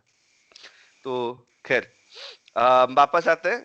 हमें यस। हमने क्या पढ़ा था? Snell's law. स्नेल्स लॉ में दो चीजें कवर हो जाती है, लॉ ऑफ रिफ्लेक्शन और लॉ ऑफ रिफ्रैक्शन, दोनों कवर हो जाते हैं। स्नेल्स लॉ बोले तो सिर्फ ऐसा नहीं है कि sine I by sine R is mu two by mu one, sine I by sine R is mu two by mu one, वो पार्ट टू है। रिफ्रैक्शन वाला लॉ है स्नेल्स लॉ, इसको क्या बोलते हैं? स्नेल्स लॉज, लॉ या Snell's laws बोल सकते हैं। उसमें एक तो आता है फॉर रिफ्लेक्शन। रिफ्लेक्शन क्या बोलता है कि I has to be R, और टू जो है वो रिफ्रैक्शन का होता है। रिफ्रैक्शन क्या कहता है कि sine I by sine R is mu two by mu one. अब इस चीज को मैं तुमको दिखा देता हूँ सर मैथमेटिकली। हाँ, पूछो। रिफ्लेक्शन का दो लॉ है ना? रिफ्रैक्शन का दो कहाँ से? रिफ्लेक्शन में एक लॉ रिफ्लेक्शन। कहाँ है? रिफ्लेक्शन का एक ही लॉ है, रिफ्लेक्शन हमेशा आई इक्वल्स टू आर होता है। तुम्हारा बीच में सर टेक्स्ट एक बुक और था। देख लेते हैं, रुको। मैं बुक दिख रहा है तुम्हारा बुक कहाँ है? मैं तुम्हारा यस बुक, सर यस। अरे रे रे रे, बंद कर दिया क्या? बंद कर दिया क्या? ये कौन सा पार्ट है? 12th? अरे, फंडामेंटल्स फिजिक्स। मैं कुछ ना कुछ तो बंद ही कर दिया, मेरे को लग रहा है।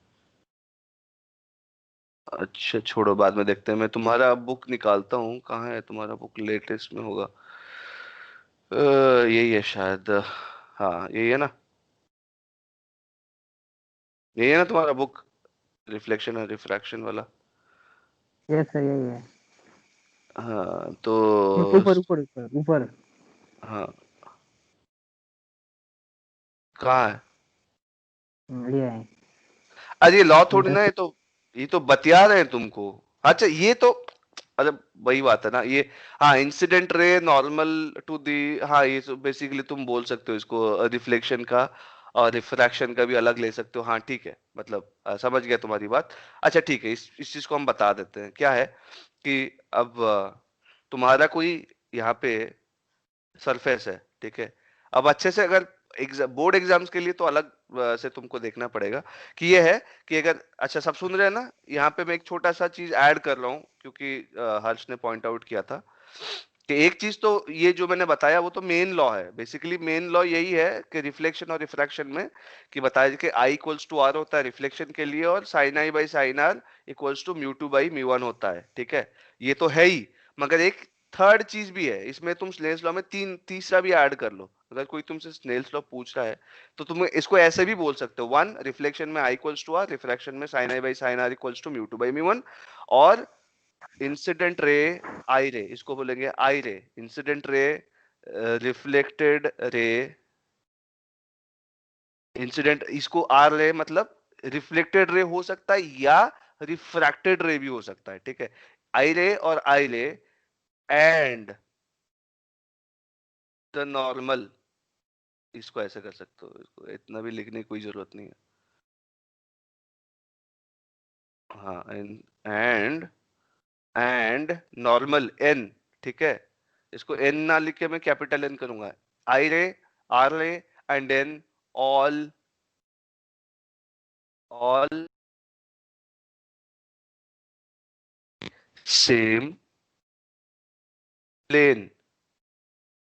आप लोग कट गए क्या कॉल? हर्ष?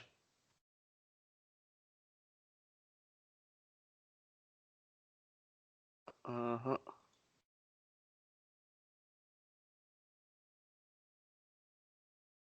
हेलो?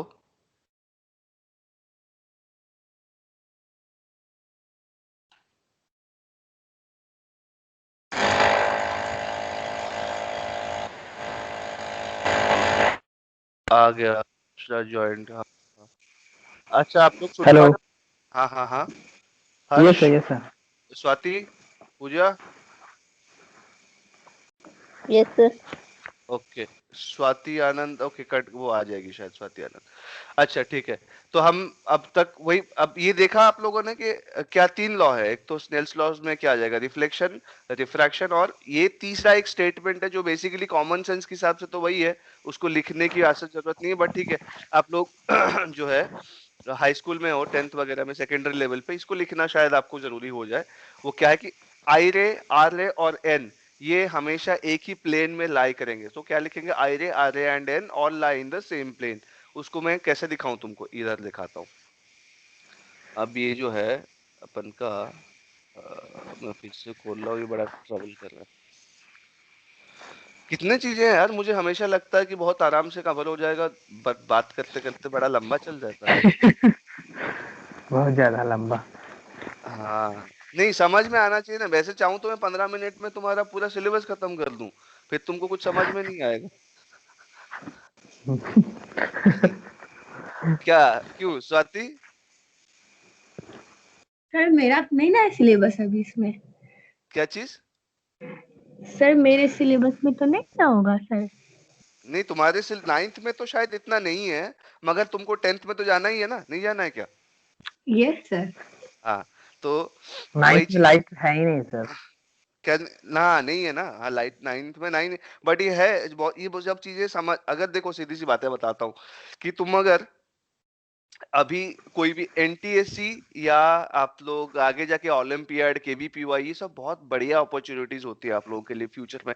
अगर साइंस के लाइन में जाके कुछ बहुत अच्छा करना है ना लाइफ में, नहीं अगर आपको नॉर्मल जैसे घिसा पिटा सब जो है एमबीबीएस करना है, तो उसका रास्ता अलग है। एमबीबीएस तो कहीं पे भी जाओ तो एमबीबीएस का एक अपना महत्व होता है डॉक्टर होने का। तो चाहे तुम किसी भी कॉलेज से एमबीबीएस कर लो, चाहे डोनेशन देके एमबीबीएस करो, या मतलब अगर एमबीबीएस करते टाइम चाहे कैसे जाओ तुम कॉलेज में घुसते टाइम, या तो अच्छे से एग्जाम एंट्रेंस क्रैक करके सरकारी एमबीबीएस इंस्टीट्यूट्स जो होते हैं, या फिर बहुत डिमांडिंग इंस्टीट्यूट्स है ना, वहां जाते करते हो, या फिर कहीं पे भी कोई डोनेशन देके घुस जाता है। मगर एमबीबीएस की पढ़ाई अगर आपने अच्छे से कर ली और अपना लाइसेंस वगैरह ले लिया, तो एमबीबीएस का तो महत्व है, वो खत्म नहीं हो सकता। एक डॉक्टर हमेशा डॉक्टर, अच्छा डॉक्टर ही रहता है। बट अगर फ्यूचर में इंजीनियरिंग मतलब जैसे सब लोग करते हैं उतना करके फिर अपने कहीं काम करना है, तो वो बात अलग है, ठीक है, उसमें भी आप लोग अपना लाइफ निकाल सकते हो। बट एक अच्छा इंजीनियर या फिर एक अच्छा साइंटिस्ट बनने के लिए ना, आप अगर वो आपका टारगेट है, तो याद रख लो, ये जो अपॉर्चुनिटीज है केबीपीवाई, एनटीएससी या ओलंपियाड्स, इनमें से किसी ना किसी एक में जुड़ जाओ आप लोग, ठीक है।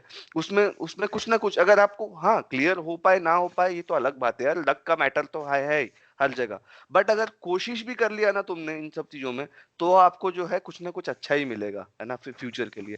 तो उसके लिए ना मैं इसीलिए स्वाति को, I wanted Swati to be a part of it even if she is in 9th। Pooja, in which class are you? Sir I am in 10th। हाँ 10th, बस मतलब स्वाति ही जूनियर है यहाँ सबसे एक साल 9th में।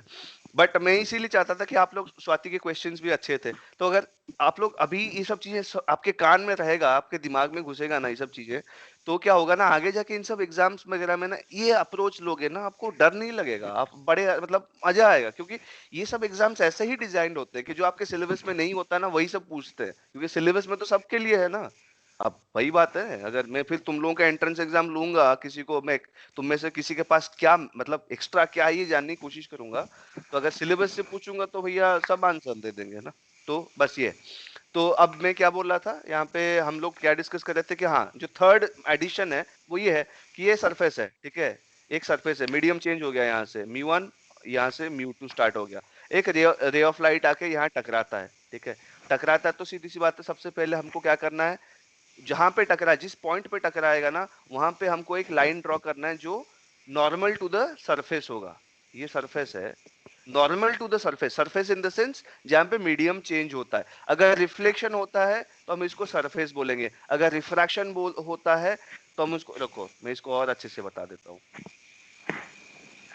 ये अगर रिफ्लेक्शन की बात करेंगे तो ये क्या होगा, सरफेस। अगर रिफ्रैक्शन की बात करेंगे तो ये क्या बन जाएगा, इंटरफेस। सरफेस क्यों, क्योंकि वहीं टकरा के वापस जा रहा है, ठीक है। इंटरफेस क्यों, वो एंटर कर रहा है, ये उसका एक्चुअल लाइन ऑफ मोशन है उस रे का, मगर ये उसका इंसिडेंट रे है।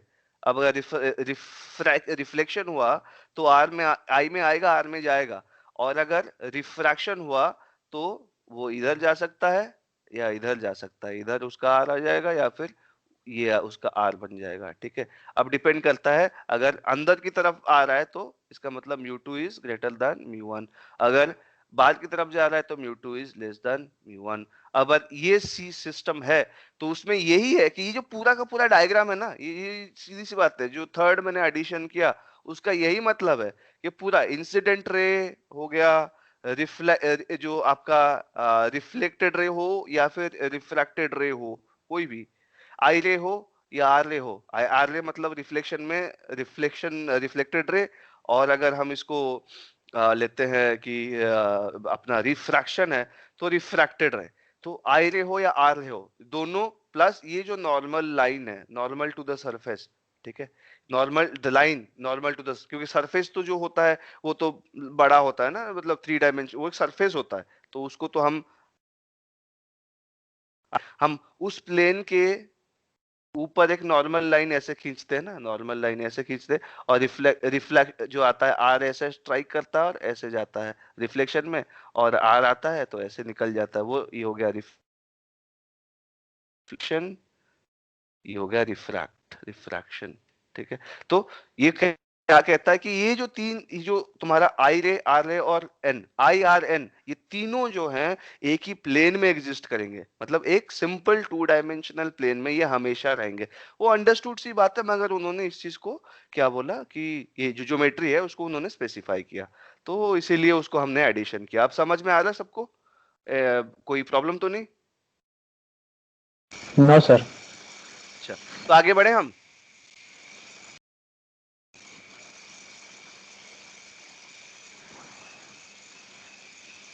हेलो, आगे बढ़े? सबकी यस सर, बढ़िए। सबकी अनुमति है? स्वाति?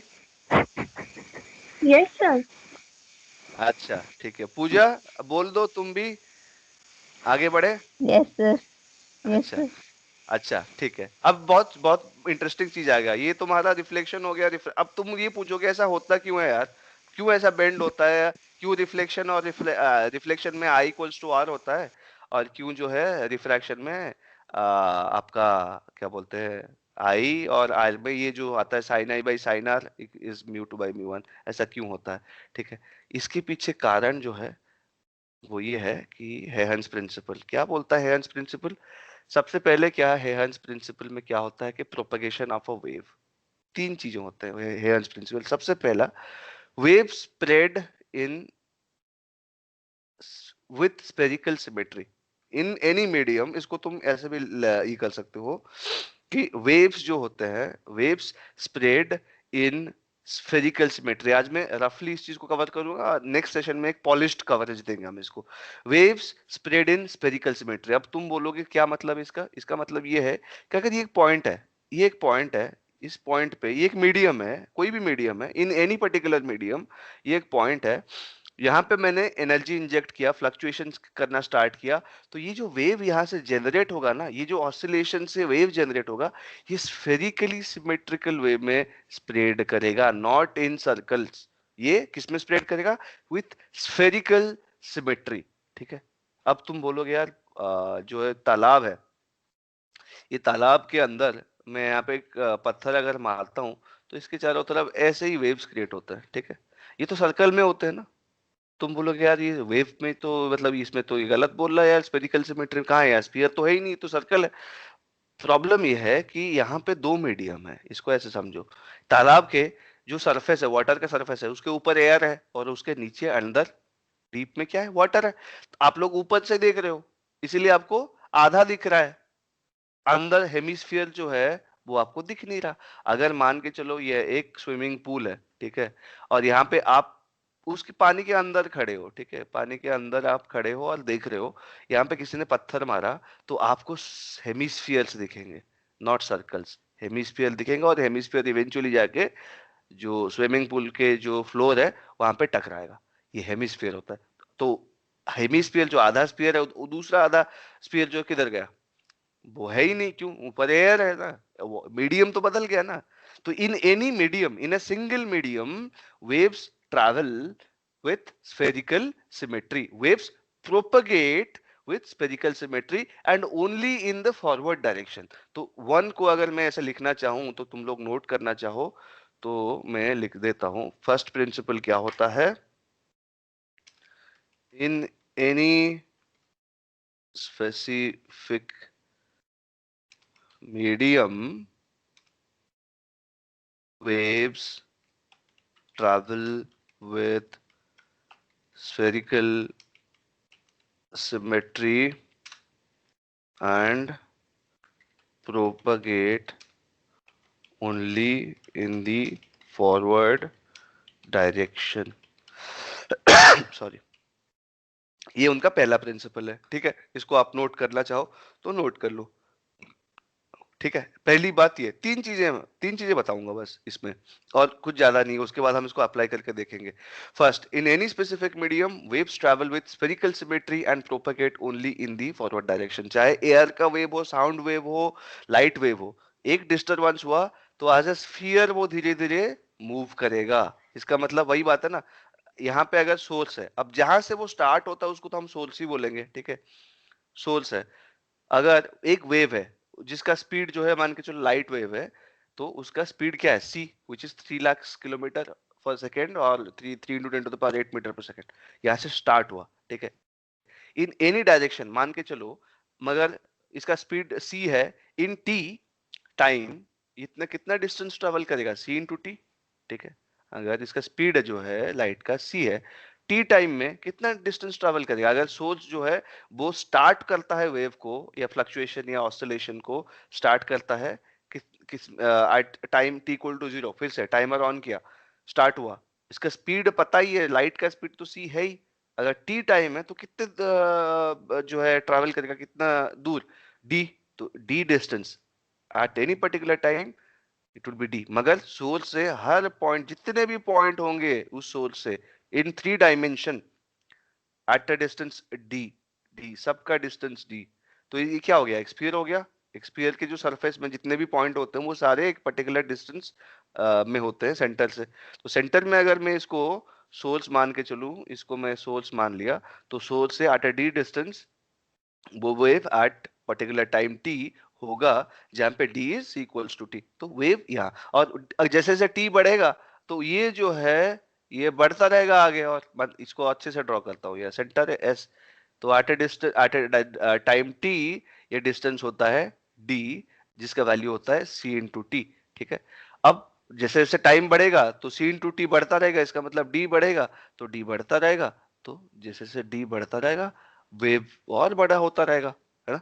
उसका स्फेरिकल सिमेट्री में तीनों लेंथ, ब्रेड्थ और हाइट तीनों बिल्कुल एक स्फीयर, एक फुटबॉल, एक स्फेरिकल बलून मान के चलो, वो उस मान के चलो उसके बिल्कुल सेंटर में कोई बंदा हवा भर रहा है, तो बलून धीरे धीरे फूल रहा है ना, जैसे वो बलून फूलता रहेगा ना स्फेरिकली, वैसे वेव प्रोपेगेट करता है एक मीडियम में, एक पर्टिकुलर मीडियम में।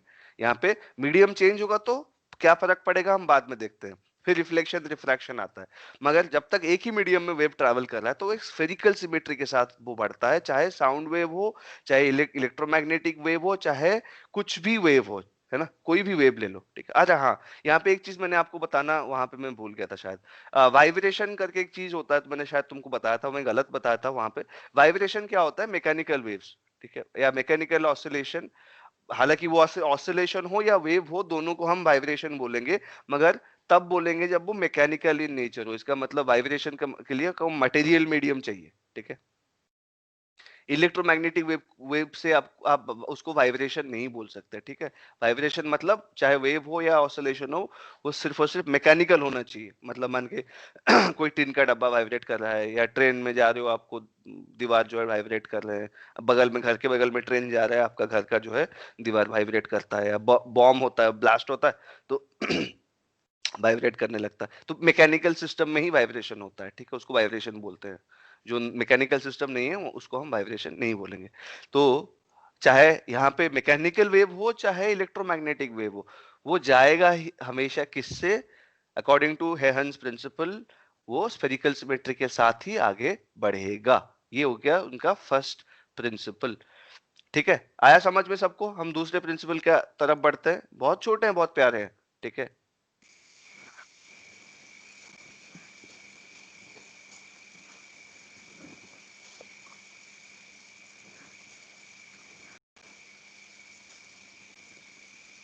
हर्ष कोई डाउट नहीं? No sir.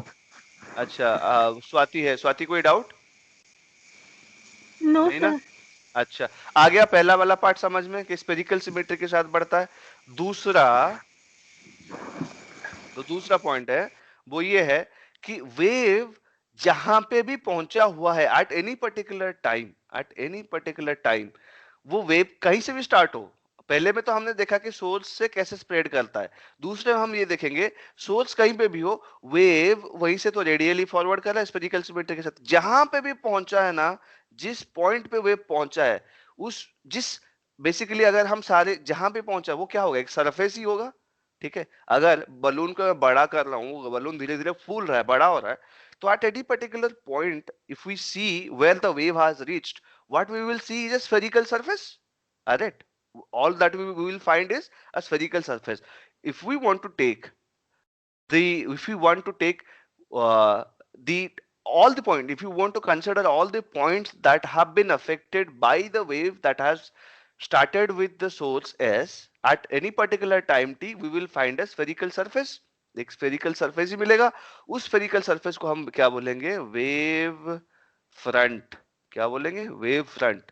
अब वेव फ्रंट इसीलिए, वेव बैक नहीं बोल सकते उसको, वेव फ्रंट ही बोलेंगे, क्योंकि वेव हमेशा गोज टुवर्ड्स द फ्रंट, हमेशा फॉरवर्ड मूविंग होता है हाइजन का फर्स्ट प्रिंसिपल में, और वहीं पे वो पहुंचा है, तो इसको हम बोलेंगे वेव फ्रंट। इस चीज को बोलते ही वेव फ्रंट है। अब यहाँ की इंटरेस्टिंग चीज देखो यार, यहाँ बहुत इंटरेस्टिंग चीज देखो, है ना? यहाँ ध्यान से इस चीज को देखो, यहाँ पे मेरे को शेप वगैरह कुछ मिलता है क्या? नहीं, कोई शेप ड्रॉ करने के लिए मिल नहीं रहा। चलो ठीक है, मैं एक स्फीयर लेता हूँ, मान के चलो एक स्फीयर लेता हूँ, जो कि अगर मैं बोर्ड पे ड्रॉ करूंगा तो एक सर्कल की तरह दिख रहा है। ठीक है, पहले एक सर्कल को देखो। ठीक है, ये दिख रहा है सर्कल तुमको? ठीक है, एक सर्कल दिख रहा है। ठीक है, इस सर्कल से एट रेडियस जो है आर, ये मैंने दो पार्ट लिया, इस पार्ट को मैं बोलता हूँ ए, और इस पार्ट को क्या बोलता हूं मैं, बी। तो ये जो ए टू बी का जो सेक्शन है उसको हम क्या बोलते हैं, आर्क बोलते हैं। ठीक है, इसको हम सर्कल अगर ये है तो उसका जो ए टू बी का जो सेक्शन हम लेंगे उसको हम आर्क बोलेंगे। ठीक है, और अगर पूरा एरिया देखेंगे, अगर ये सेंटर में ओ है तो ओ ए बी जो पोर्शन बनेगा उसको हम सेक्टर बोलते हैं। मगर यहाँ पे हमको हमको सेक्टर नहीं देखना है। अगर मान के चलो अगर ये सर्कल है, हालांकि मैं स्फीयर बनाना चाहता हूँ बट अब इसमें तो सर्कल ही बना सकता हूँ, तो ये जो सर्कल है उसका ये वाला आर्क को ध्यान से देखो, ए और बी, है ना? अब मैं कुछ करने जा रहा हूँ। ठीक है, सेक्टर वही है, A B is the sector और the A B is the arc, focus on the arc A B, और मैं कुछ करने जा रहा हूँ। क्या कर रहा हूँ, कोई बोल सकता है मैं क्या कर रहा हूँ?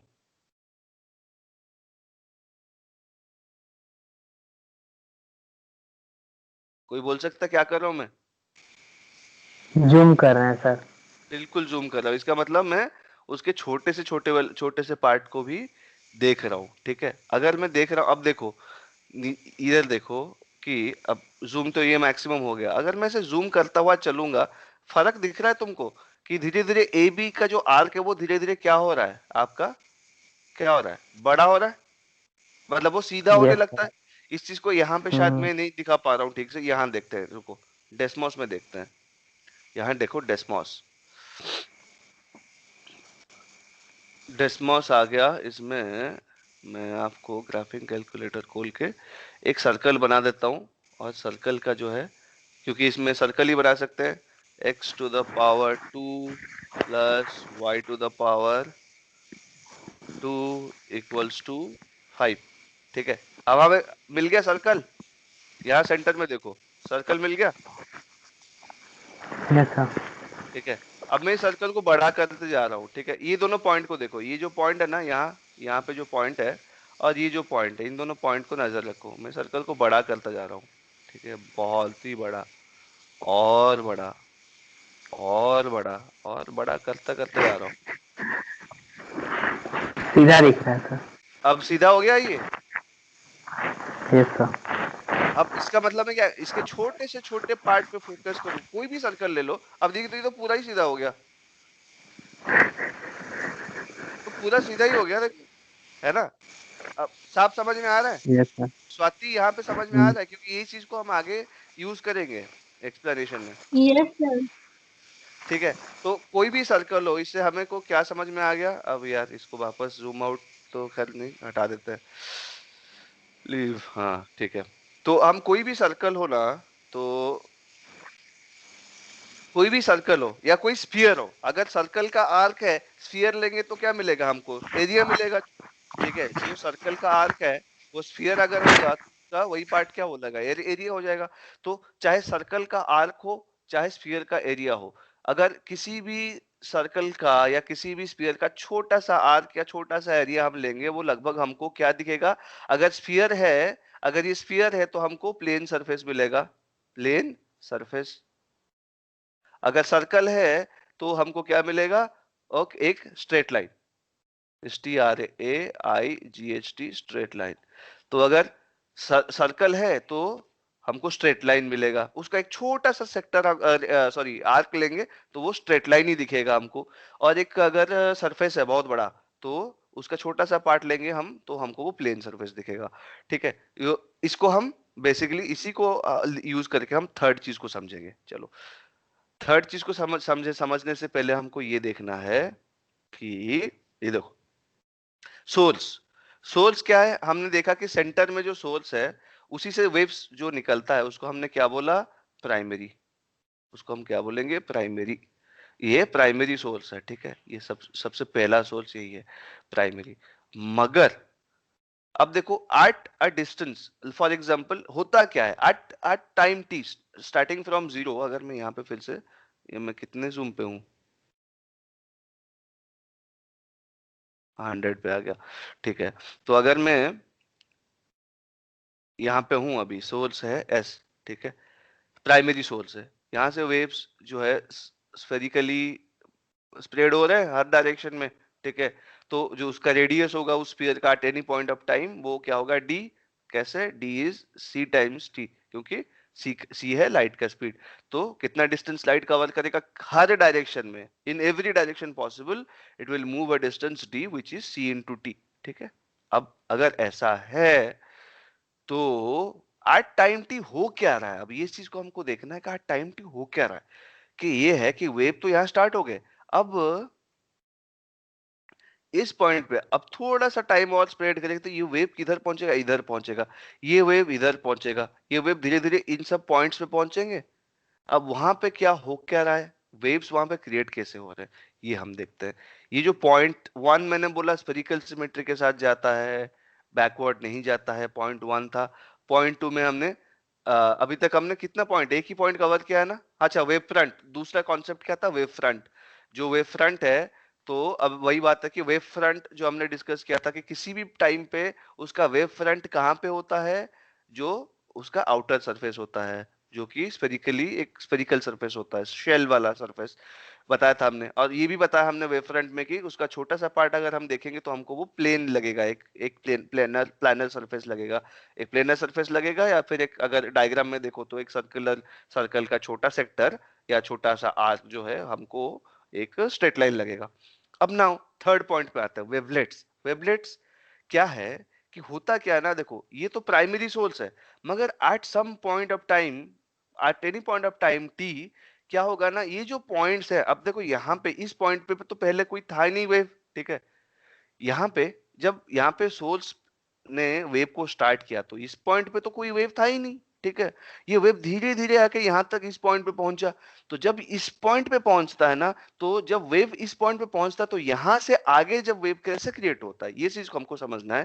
कि अब ठीक है, हमको पता है कि सोर्स कहीं पे भी है, उससे कुछ कुछ एक डिस्टेंस में, एट अ डिस्टेंस डी एक और पॉइंट है, मगर वेव तुरंत तो वहां पहुंचेगा नहीं, उसको टाइम लगेगा। तो जब वेव वहां पे अल्टीमेटली पहुंचता है तो होता क्या है ना, कि this particular point starts acting as another source. ये जितने भी पॉइंट हैं एट ए पर्टिकुलर डिस्टेंस, उस एस से डी डिस्टेंस, इसको डी, अब यहाँ पे डी था, अब हम इसी को पूरा डी मान लेते हैं, ठीक है। यहाँ पे वेव पहुंच चुका है मान के चलो एट टाइम टी, और ये जो डी है ये सिटी है, तो यहाँ पे पहुंचा, तो हुआ क्या ना, ये वाला पॉइंट भी एक सेकेंडरी सोर्स बन जाता है। ये सारे पॉइंट जो हैं ये सेकेंडरी सोर्स बन जाते हैं। तो वेव फ्रंट, इसका मतलब ये सारे पॉइंट अभी क्या है, वेव फ्रंट्स के पार्ट है। बेसिकली इन सब पॉइंट्स को मिला देंगे तो हमको वेव फ्रंट मिल जाएगा, क्योंकि वेव अभी यहां तक पहुंचा है। तो each point on the wave front becomes a secondary source which generates wavelets। ये थर्ड पॉइंट है, ठीक है। each point on the wave front becomes a secondary source generating wavelets। क्या इसका मतलब है, ये मान के चलो एक ही पॉइंट पे देखो, ये जो पॉइंट है ये this will act as a source. अब यहाँ पे सेकेंडरी सोर्स बन गया।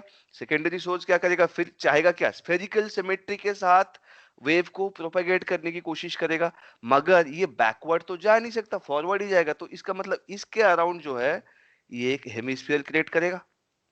क्योंकि पिछला वाला हेमिस्फीयर को देखेंगे ना हम, पिछला हेमिस्फीयर जो देखेंगे फिर वो बैकवर्ड हो जाएगा ना, वेव बैकवर्ड जा ही नहीं सकता, फॉरवर्ड जाएगा। तो फॉरवर्ड में जितने भी इस हेमिस्फीयर में सारे डायरेक्शंस को अगर मिला दे, ये एक छोटा सा फिर से एक क्या करेगा, एक छोटा सा एक और वेव फ्रंट क्रिएट करेगा, सेकेंडरी वेव फ्रंट, ये बन जाएगा सेकेंडरी सोर्स। और स्फेरिकल सिमेट्री के साथ फॉरवर्ड डायरेक्शन में वेव प्रोपेगेट करने लगेगा, ये बन गया सेकेंडरी सोर्स, ये था प्राइमरी सोर्स। अब यहां से जो स्टार्ट हो रहा है वेव नया, इसको हम बोलेंगे वेव लेट, ठीक है। अब इसको देखो, अगर ये जो पॉइंट है ये यहाँ पे वेवलेट है, जिस पैटर्न में यहाँ वेवलेट बन रहा है ना, इसके ठीक बगल में एक जो पॉइंट है वो भी ऐसा एक बनाएगा वेवलेट, उसके ठीक फिर नीचे वो भी एक ऐसा वेवलेट बनाएगा, फिर नीचे जाएंगे फिर एक वेवलेट बनाएगा, फिर नीचे जाएंगे फिर एक वेवलेट बनाएगा, फिर मतलब एग्जैक्ट सेम वेवलेट जो है उसी शेप और साइज में सारे पॉइंट्स एक साथ बनाएंगे। तब इन सारे वेवलेट्स जो है उनको अगर तुम ज्वाइन कर लो, तुमको एक फिर स्फेरिकल सरफेस मिल रहा है कि नहीं मिल रहा है, मिल रहा है कि नहीं मिल रहा है, हर्ष बताओ, समझ में आया? Yes sir. Swati? Yes sir. ठीक है, तो ये है थर्ड पॉइंट, ठीक है। यहाँ ये हो गया थर्ड पॉइंट, ये हो गया हमारा। अब फिर से ये हमारा नया वेव फ्रंट बन जाएगा। ये नया वेव फ्रंट क्यों बन रहा है, क्योंकि यहाँ पे वेवलेट्स बन रहे हैं। यहाँ क्या बन रहे हैं, वेवलेट्स, और ये नया वेव फ्रंट बनेगा। तो अभी समझ में आया वेव प्रोपेगेट कैसे करता है। एक प्राइमरी सोर्स होता है, उससे स्फेरिकल सिमेट्री के साथ वेव जो है फॉरवर्ड डायरेक्शन में प्रोपेगेट होता है, मगर जहां वेव पहुंचा है at any point of time, all the points where the wave has reached create a wave front. वो सारे क्या करते हैं, वेव फ्रंट क्रिएट करते हैं, और वो हर एक पॉइंट जो उस वेव फ्रंट के पार्ट है वहां से एक सेकेंडरी वेव क्रिएट होता है, वो they become secondary source. Okay, वो दे बिकम सेकेंडरी सोर्स और उनसे वेवलेट्स बनता है। और ये जो सारे वेवलेट्स को हम मिला देंगे ना, सारे वेवलेट्स के सरफेसेस को मिला देंगे, तो हमको क्या मिलेगा, एक सेकेंडरी वेव फ्रंट बनेगा, और ऐसे वेव आगे प्रोपेगेट होता है। दैट इज ऑल, यही है हाइजेंस प्रिंसिपल। और उसको हम अप्लाई करके देख सकते हैं कि इससे रिफ्लेक्शन और रिफ्रैक्शन में कैसे ये असर डालता है, क्यों रेज बेंड होते हैं, और क्यों जो है हमारे रिफ्लेक्शन में एंगल ऑफ इंसिडेंस जो है एंगल ऑफ रिफ्लेक्शन के साथ बराबर क्यों है, क्यों sine I equals to sine R, sine I by sine R is mu two by mu one क्यों होता है, ये सब चीजें हमको समझ में आ जाएगा। इसी चीज को अप्लाई करना है, बस तीन चीज बताया मैंने तुमको। तीन चीज क्या क्या बताया, एक बस समेशन कर देता हूँ, इससे हम क्लास आज का एंड कर लेंगे, कल हम इसको अप्लाई करेंगे। और बहुत दिन से आप लोग वेट करो, मगर क्या करूँ, इतना डिस्कस करते करते जो है चीजें जो है लेट हो जाता है, 1.5 घंटा आज भी हो गया। वन, अब बचा क्या, इसी को अप्लाई करना है, और हमको मिराज समझना है और इमेजेस के बारे में थोड़ा समझना है। खैर समेशन करते हैं हम हाइजेंस थ्योरी को। हाइजेंस थ्योरी को मैं लिख देता हूँ HUY, हाइजेंस प्रिंसिपल, तुम चाहे स्क्रीनशॉट भी ले सकते हो। हाइजेंस प्रिंसिपल को क्या है, पहली बात all waves spread with spherical symmetry, अटक गया शायद ये, अरे यार, हाँ ठीक है, all waves spread with spherical symmetry starting with, आप सबको दिख रहा है, starting with the primary source at the center in a specific medium, पहला प्रिंसिपल। दूसरा प्रिंसिपल क्या कहता है कि वेव फ्रंट है ना, at any time all the points that have been just affected, that have been just reached, that have been just reached,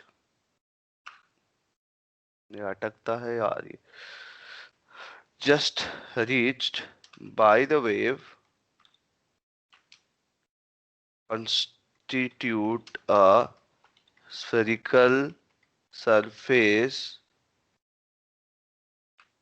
called the wave front, ठीक है, at any point of at any time, ठीक है, at any time all the points that have been just reached by the wave constitute a spherical wave front, है ना, each such point acts like a secondary force generating hemispherical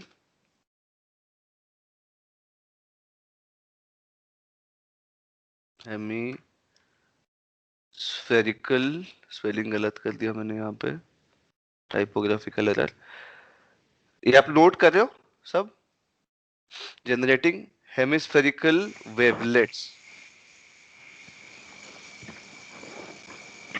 note कर रहे हो ना आप लोग, ठीक है, यस सर। ठीक है, Yes, sir. each such point acts like a secondary source generating hemispherical wavelets, ठीक है, ये दूसरा प्रिंसिपल। थर्ड प्रिंसिपल, अरे यहाँ पे starting with primary source only in the forward direction, मैंने मेंशन करना भूल गया क्या,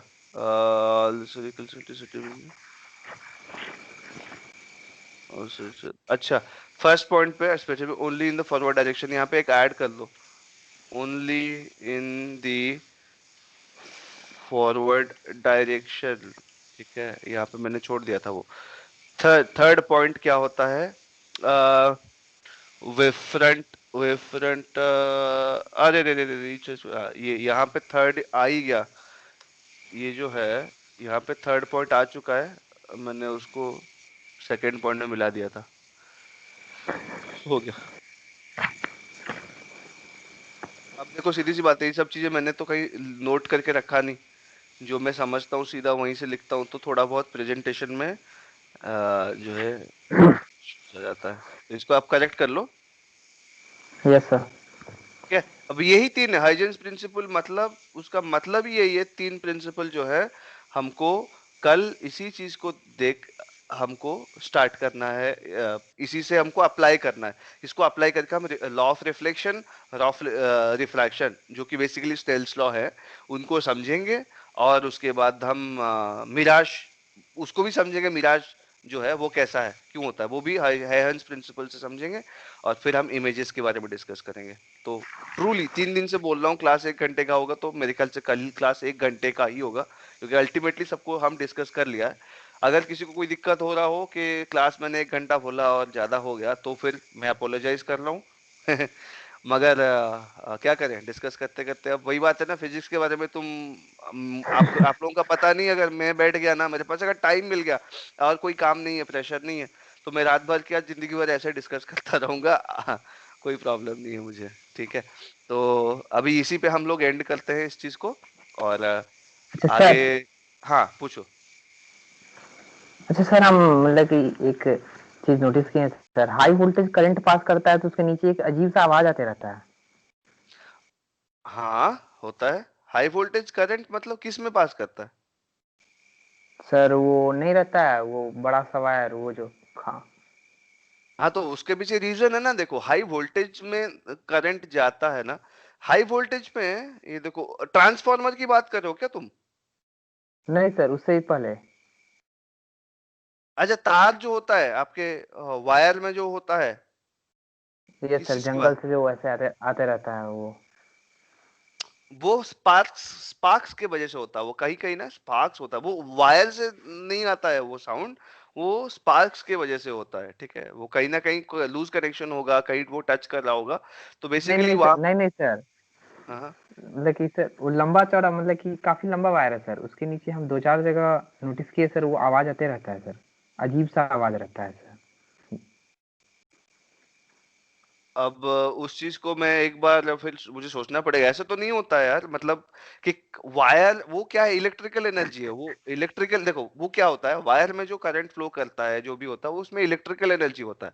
तुम जो सुन रहे हो वो साउंड एनर्जी है। अब electrical energy yes sound sir. Energy में कन्वर्ट क्यों होगा, हाँ वो अच्छा इसीलिए हो सकता है, मैं इस चीज को बता सकता हूँ कि अब अगर प्रॉपर डिजाइन है, आइडियली ऐसा नहीं होना चाहिए, आइडियली देखा जाए तो ऐसा बिल्कुल होना ही नहीं चाहिए, मगर वो कब होता है, जब डिजाइन में थोड़ा फ्लॉ होता है, या फिर भाई रियल सिचुएशन में इतना परफेक्ट वायर तो होता नहीं है, तो थोड़ा बहुत हीट हीट होता है, ठीक है। वायर क्या होता है, हीट होता है। वायर जो बनता है वो किसी निकल और निकल कोबाल्ट वगैरह, इन इन कॉपर थोड़ा सा मिलता है, उनके एक एलॉय बनता है, उससे ये जो है ट्रांसमिशन वायर्स बनते हैं। तो ट्रांसमिशन वायर्स जो होते हैं वो उस जब हीट होता है ना, वो हीटेड होते हैं, ठीक है, दैट बिकम्स हॉट।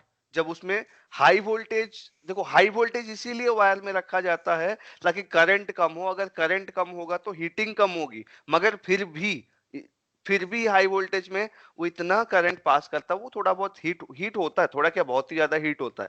हीट होने से क्या होता है कि वो वायर जो होता है उसके जो भाई उसमें मेटल पार्टिकल्स तो है ही, ठीक है ना, तो वो पार्टिकल्स वाइब्रेट नहीं करेंगे, दे स्टार्ट वाइब्रेटिंग नो। कोई भी चीज वाइब्रेट करेगा तो फिर क्या होगा, वाइब्रेशन से साउंड एनर्जी प्रोड्यूस हो जाता है, तो वो तुमको सुनाई देता है। हालांकि इसी चीज को अवॉइड करने के लिए ही हाई वोल्टेज में हम ट्रांसमिट करते हैं, वो जब हम इलेक्ट्रिसिटी अच्छे से डिस्कस करेंगे तो और समझ में आएगा। तो बताया था तुमको कि वोल्टेज और इनटू करंट, देखो ट्रांसमिशन जो होता है, जो सोर्स है जहां पे इलेक्ट्रिसिटी जनरेट होता है, जनरेशन प्लांट होता है, वहां से पावर जो आता है वो एक फिक्स पावर होता है, ठीक है। वो पावर कैसे मिलता है तुमको, पावर को हम ऐसे मैथमेटिकली एक्सप्रेस करते हैं V इंटू आई, ठीक है। Power is voltage into current, ठीक है। पावर फिक्स्ड है, मतलब 4 इंटू 3, 4 इंटू 3 इज 12, 12 कांस्टेंट है। अब 4 इंटू 3 अगर मैं 4 को बढ़ा के 6 कर दूंगा तो करंट 2 हो जाएगा, ठीक है। तो करंट से हीट जनरेट होता है, वोल्टेज से हीट जनरेट नहीं होता, करंट से हीट जनरेट होता है। अगर हम वोल्टेज बढ़ाएंगे तो कम करंट से हमारा काम हो जाएगा, उतना पावर डिलीवर हो जाएगा, मगर फिर भी कुछ इम्परफेक्शंस होते हैं, रियल लाइफ सिचुएशन होते हैं जिसमें वायर जो है, चाहे करंट कितना भी कम कर लो, इतना करंट कम होता ही नहीं है जिसकी वजह से हीटिंग कम, बहुत ही कम हो। तो हीटिंग होता है।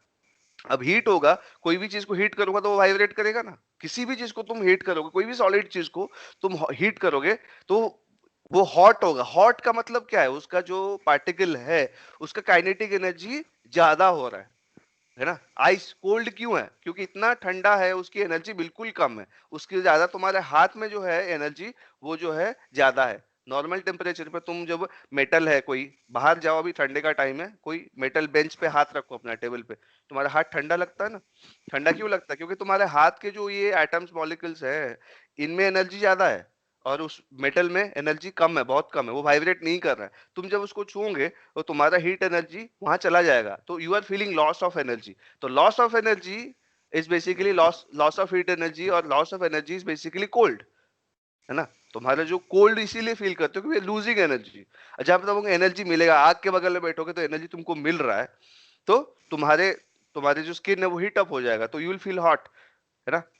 तो that is gain of energy. तो होता क्या है ना, ये हॉट और कोल्ड क्या होता है, बेसिकली मैकेनिकल वाइब्रेशन, यहाँ आ गया vibration of the particles that make up the surface. और वायर में इतने सारे पार्टिकल्स से तो वायर बना है, वो सारे पार्टिकल वाइब्रेट करते हैं। जब वो गर्म होता है तो क्या होता है, उनका थर्मल एनर्जी बढ़ता है। Thermal energy basically becomes mechanical energy which is vibration.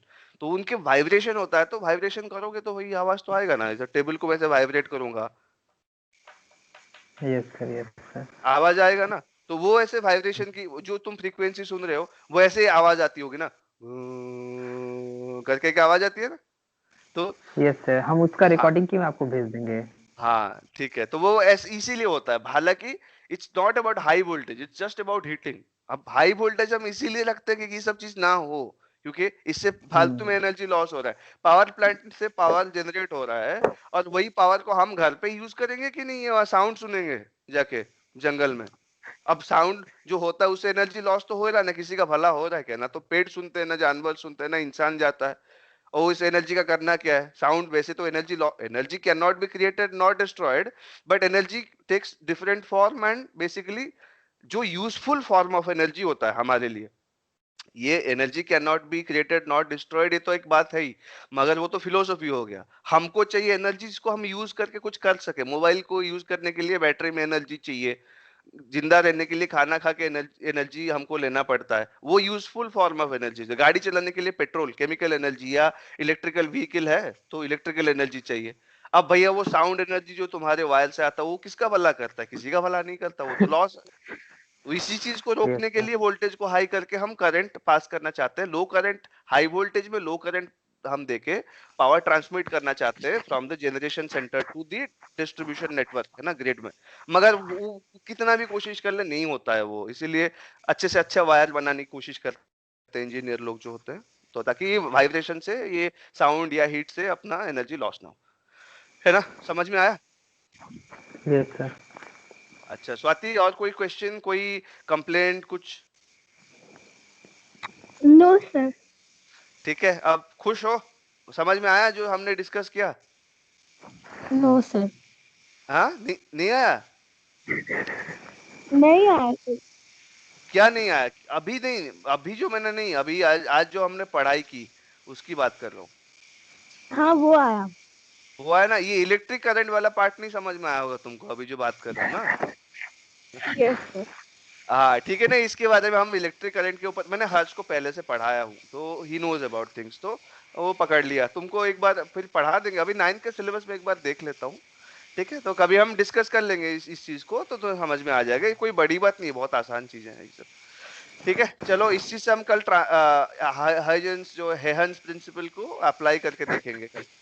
तो हम यहीं पे यस सर। रोकते हैं आज हम, है ना। चलो सबको yes good sir. Night. Good night. Good night क्या, गुड मॉर्निंग बोलना चाहिए, बट ठीक है, गुड नाइट। Yes sir. है ना, बाय बाय। बाय।